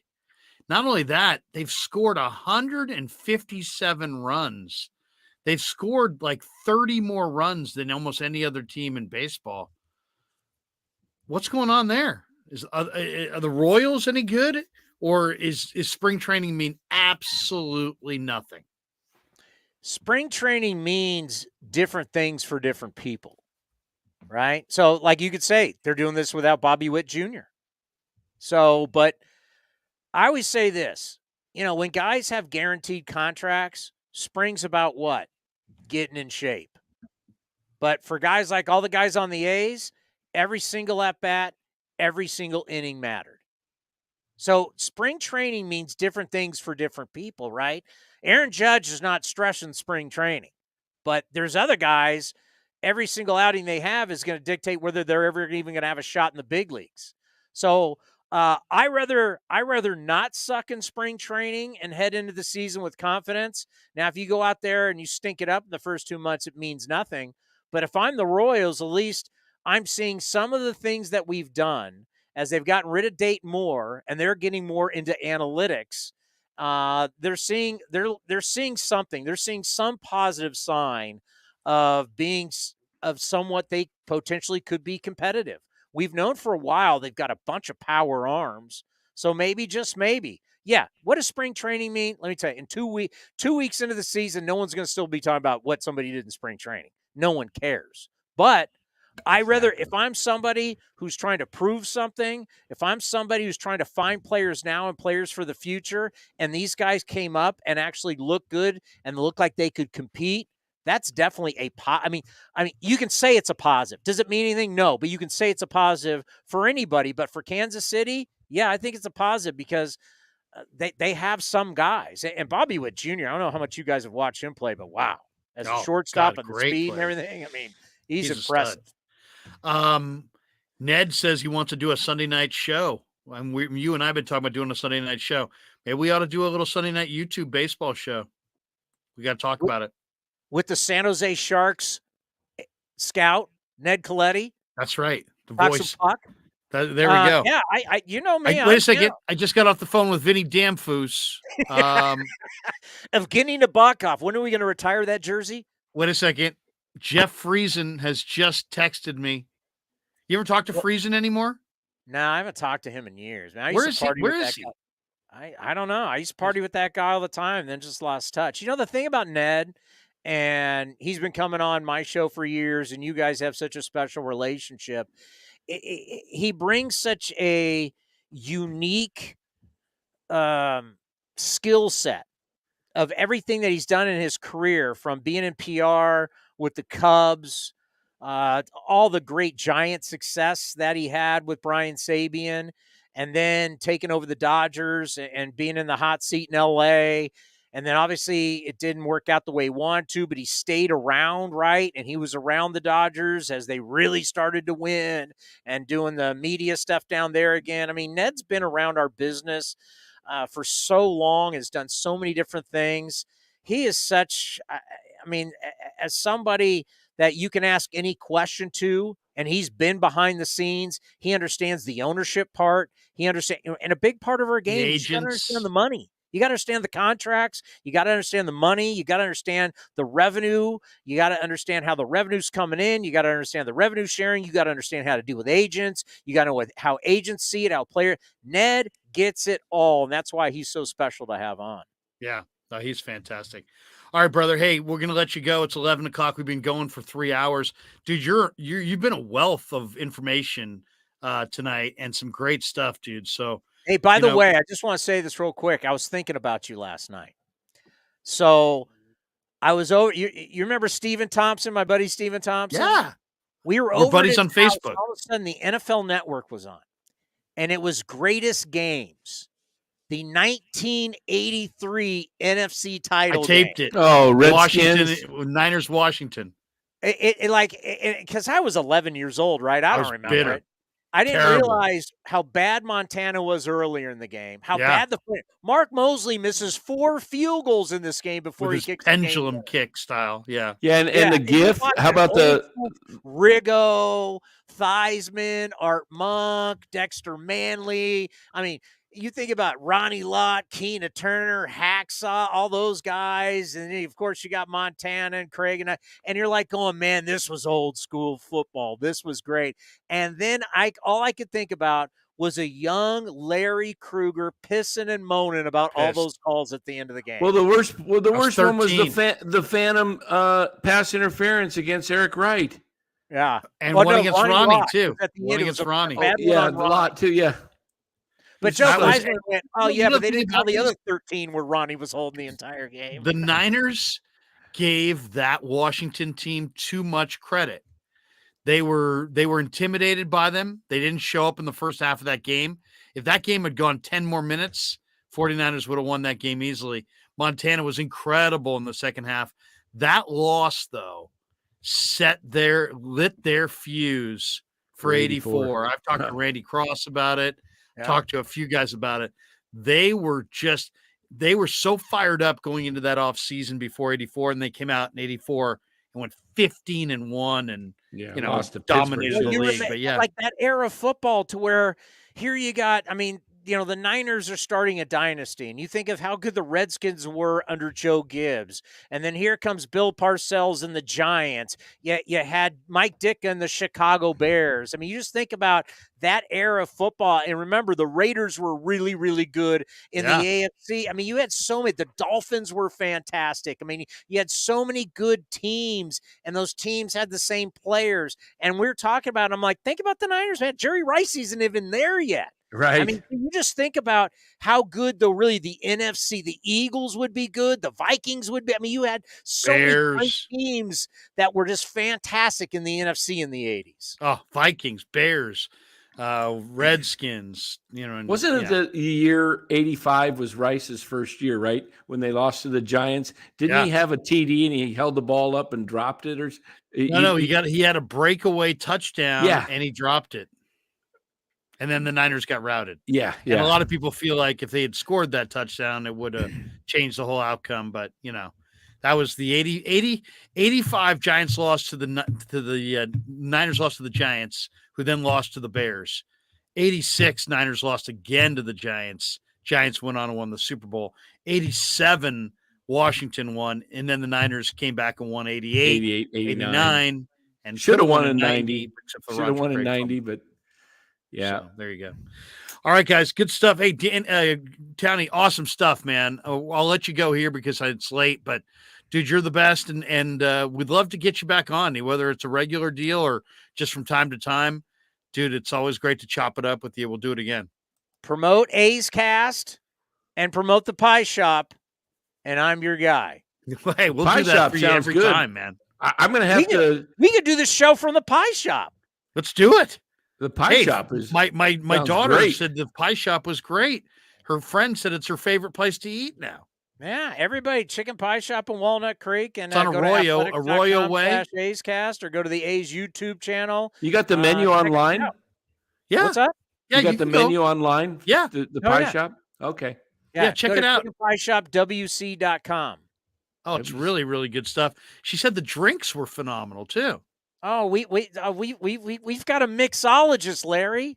A mixologist. Chris, a story I was telling the other day was I was trying to tell Danny the story. I was trying to tell my sons because we were down at spring training. Townie and I had a late flight after a Cactus League game out of Arizona. And we stumbled at Ho-Ho Cam into the Ho's lair. Do you remember that? Yep. And they had we stumbled into something called the Ho's lair, which I don't know why it caught our attention. But then we went in there and there was multiple beers for free on tap. And we just started drinking pitchers. And I think we might have missed our flight. It said, welcome all. The sign, this is no joke, because it's Ho-Ho Cam Park now. Yes. The sign said, welcome all hoes. And we're like, what? And you walked in there, and it was beers flowing. And it was beers. It was free. It was for the employees. Hey, you can have a beer. Well, it became beer-a-palooza for us. I mean, it was awesome. We were just polluted. I don't even know how we got to the airport. I mean, it was just ridiculous. We sat in that Ho's lair. Yeah. Throwing back pitchers. I got one final question for you, Chris. Have you been to Papago since the Giants took over? Oh yeah. The Giant spring training's fantastic. I mean, the fact the A's gave up Scottsdale years ago, how crazy is that? Like, I know. who made that decision? Yeah. You know what? When you how about Wally Haas giving the Giants the South Bay? Let's not even go there. I didn't want to get into that. Seriously. You want to really just dig it all up and go Fremont and San Jose too? The A's own that.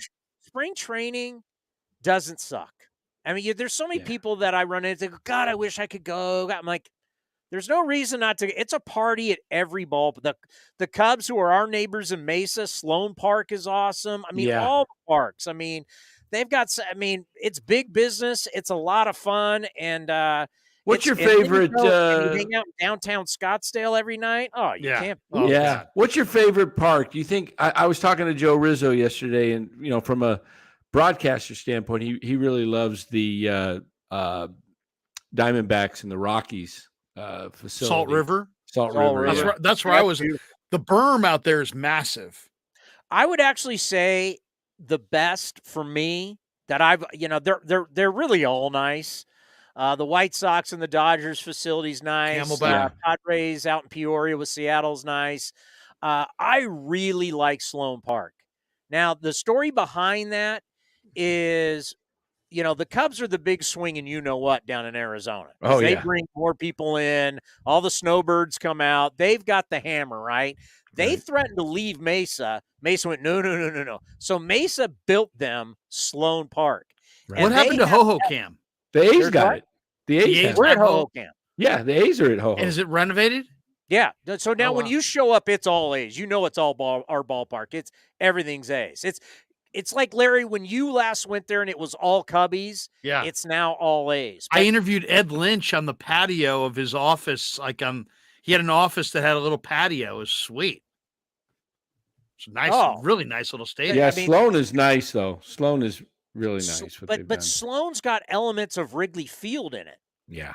And I'm telling you, so outside the press box on that second deck, they've got tables sitting with waiters. I mean, then they've got out in left field, they've got their berm.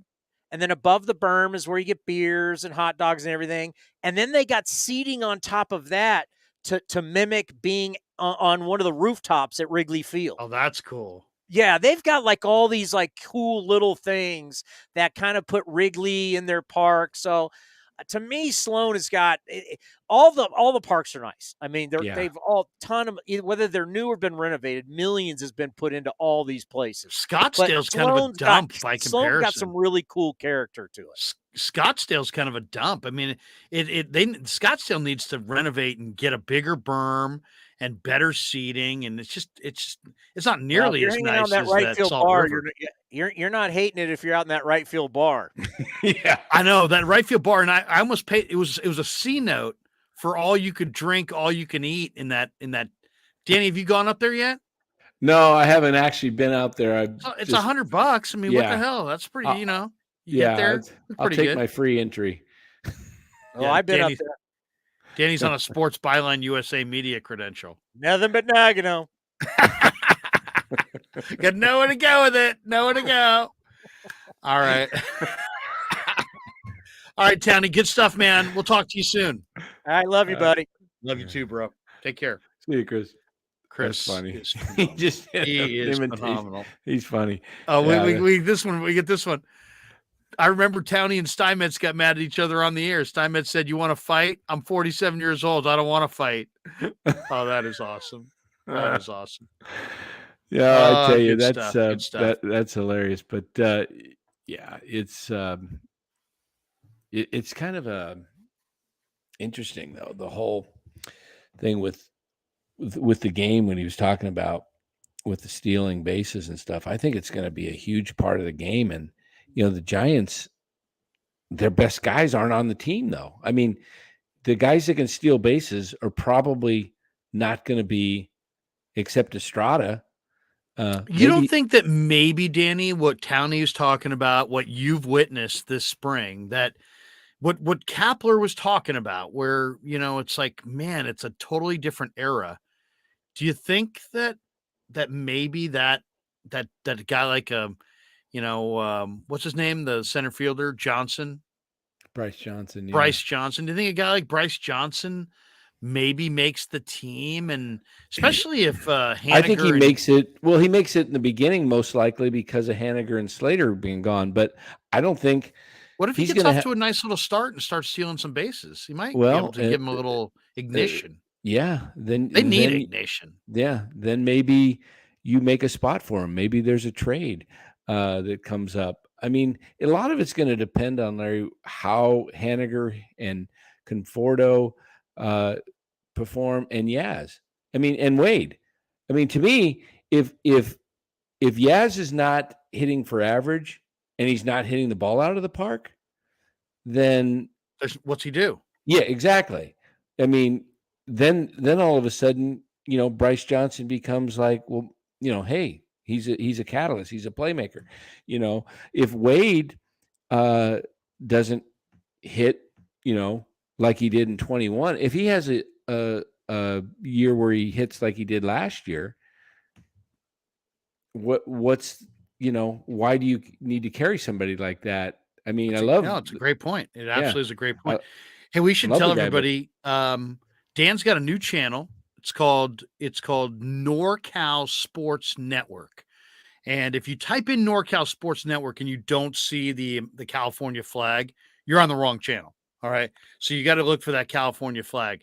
And because this other channel has a little bit more traction right now, you're getting kind of funneled towards a different channel. So it's NorCal Sports Network, and the moniker, the sign on the channel is the California state flag. And Danny's got over 200 subs already, and he'll be putting, original Giants content on there, baseball content on there. So everybody, if you're in the chat right now, make sure you make a note to yourself, sign up, subscribe, NorCal Sports Network, and help Danny build that thing up as fast as possible. So, Danny, sorry that we didn't play the interviews because I wanted to play some of your interviews, but I'll have to figure it out before we go I'm live. not sure next time. exactly how to, I'll figure. I know how to do it. I know there's a couple steps to share screen and hit here and hit there and this and that. I just had it written down before, and I don't have it written down now, so I couldn't replicate it. But I'll get that in the next day. And I'm looking at the schedule for the week. I was thinking maybe we could do a Warrior live stream later this week. Warriors go tomorrow night, Friday at home against the Sixers. Yeah, they go tomorrow night in Houston. They go tomorrow night at Houston. So maybe tomorrow night at around 8:00. Yeah, tomorrow night is a must win game. Yeah. So what do you think? A little tomorrow night. Maybe go live tomorrow night. I'll send Baller and Rye and everybody an invite. Maybe tomorrow night after Warriors Rockets around 8:00, and then what I'll do is we'll figure out. I'll get your stuff loaded before the show, so I can just fire it easily, and then we'll play those interviews that we were going to play tonight. We'll play those tomorrow after Warriors Rockets. How does that sound? Yeah, that's fine. That's fine. Yeah. So good deal. Yeah. So anyway, it was a good show. I love listening to Chris there. He's talented. Oh yeah, he's good. He's good. And you should, I'll give you his number. He's a good guy. If you're doing baseball talk throughout the year, he loves to talk ball, and he's great. He's connected to a bunch of different people, and he's fun, and he's got good content. So, but Danny, I'll let you go because I'm going to play a couple spots here, and awesome. I know it's already 12:25. We're the same time now. Oh, now it's still 11:20 your time? Yeah, still 11:20. Yeah. Oh, nice. So okay. It's nice. Yeah, nice to be on the same time. Seriously, I don't feel quite as bad. All right. Well, hey, have a good night. We'll see you tomorrow night. Well, thanks. All right. Take care. There you go. The great Dan Coach Emilio stopping by from Arizona. All right. I'd like to thank our sponsors, Pig in a Pickle. Check out Pig in a Pickle. It's the best barbecue in Northern California. They're in Corte Madera and in Emeryville. They're open Wednesday through Sunday in Emeryville. They're open 7 days a week in Corte Madera. If you want to see what it looks like, check it out right here.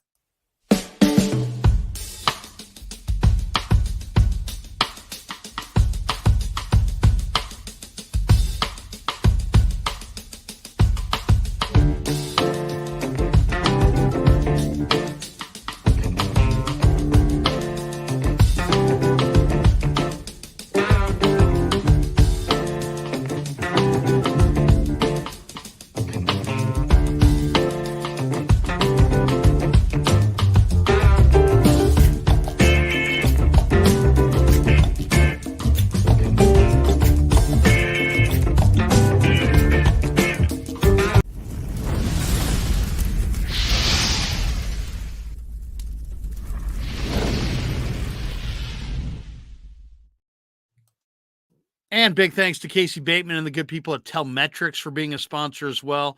Telmetrics, TELMETRIX.co.co. If you hurt yourself, you don't want to go to urgent care, you don't want to go to the hospital, but you just want to try to rehabilitate yourself and you need a little help, check out Telmetrics.co.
And special thanks to our sponsor of the show today as well, New York Style Italian Sausage, phenomenal product. I love me some New York Style Italian sausage, often imitated, never equaled. They're a proud sponsor of today's show. Make sure you check them out at NewYorkStyleSausage.com. And here's another word from their owner, Mike D'Ambrosio. So New York style sausage was started over 7 years ago. We are the largest producer of fresh Italian sausage on the West Coast. What makes our sausage in New York style is really the recipe came from back east, from New York, from Connecticut. If you look at all of our labels, there's maximum 4 or 5 ingredients, which we're really proud of. There's no preservatives, no MSG, fresh in, fresh out. The pork comes in fresh, goes out fresh. There's never any freezing throughout the process. We've always used fine quality cuts. We're never gonna deter from that. It's one of the reasons why our sausage is so good. I guarantee you put our sausage up against anybody else's from a flavor standpoint, no one will beat it, hands down. Hey, do yourself a favor and do me a favor. Go buy a package of the New York style Italian sausage. Guaranteed you will love it, guaranteed.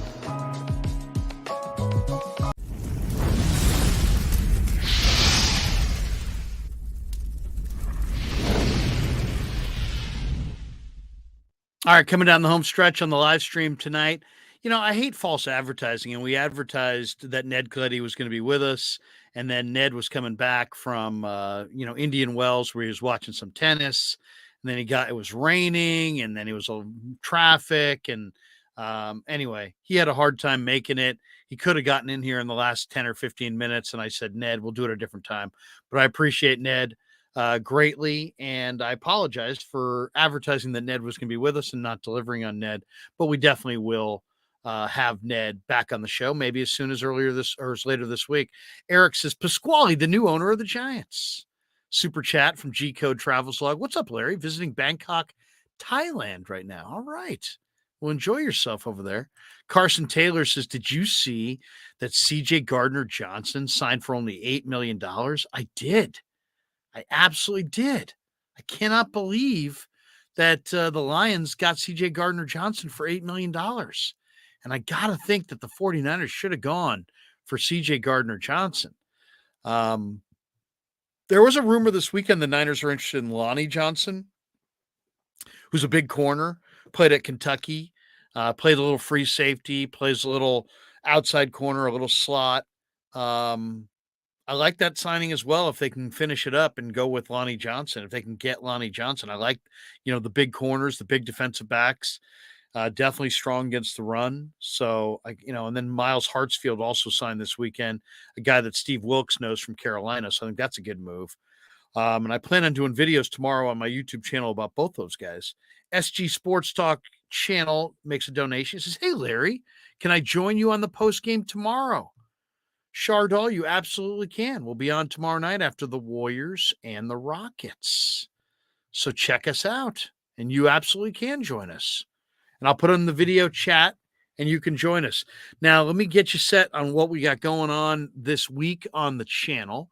So tomorrow is Monday. At 1 o'clock in the afternoon, the great Raj will be in the house, and we'll talk about all things Niners at 1 o'clock. Usually on Mondays in the late afternoon, 3 o'clock or 4 o'clock, I appear on Grant Cohn's channel. That probably will also happen tomorrow. And then the Warriors take on the Rockets tomorrow night at 5 o'clock, and we'll go live afterwards with, Rye and Cy and Danny and Baller and Red and anybody else that we can get on the board, maybe Chardall tomorrow night. So check that out. Then Tuesday, I'll be on Vish's channel at roughly 5:30. Pacific, that is, on Vish's channel, talking Niners. And then also I'm going to be on a live stream Tuesday night at 8 o'clock with Amin the Dream. So I'm looking forward to that on his channel, Tuesday at 8 o'clock. Wednesday, Warriors will be in Dallas. We'll come on afterwards. We're going to also be doing a stream on Niners Jess has invited me on, so I've said yes. We'll be on for a Wednesday at 5 o'clock there. Thursday, Vish will be back, or I should say Ryan Hensley will be on my show at 11 a.m. And Jesse Naylor will be with us at 6 o'clock. Friday, Warriors will be at home against the 76ers. Vish will join me on my channel early in the evening, and we might do a little post-game Friday night as well. In addition to all of that, we'll have a bunch of videos on a number of things, Giants, Niners, and Warriors mostly over the next week. We'll do some videos later on this week as well that you can see at the Krug Show on YouTube. Jeffrey Bond said, "Hey, Danny, I just subscribed." Always cool that you subscribe to Danny's channel. Danny's just got 200 subs and he's building that thing. And he wants to build it as fast as he possibly can. We are sitting currently at, how about this? 15,555. It's a lot of fives. 15-555. 15,555 subs to the Krug Show right now. So if you're in the chat and you've yet to hit like and subscribe, please do. The like just helps more people find the algorithm, or help more people in the algorithm kind of find our show.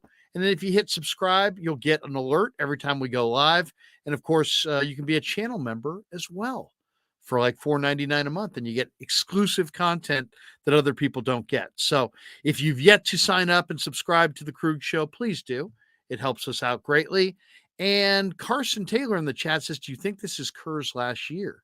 I do. I asked Steve this question no more than a month ago when I was sitting in for Damon and Ray on 95.7 The Game. And I asked him about, there's a lot of rumors that you're not going to be here. He said, "I love coaching this team and I want to do it for several years to come." So Steve Kerr's got like 10 rings. Are they really going to get rid of Steve Kerr if he wants to coach? I don't know. I can't picture it. At the same time, I think Steve could do other things, and maybe it's run its course.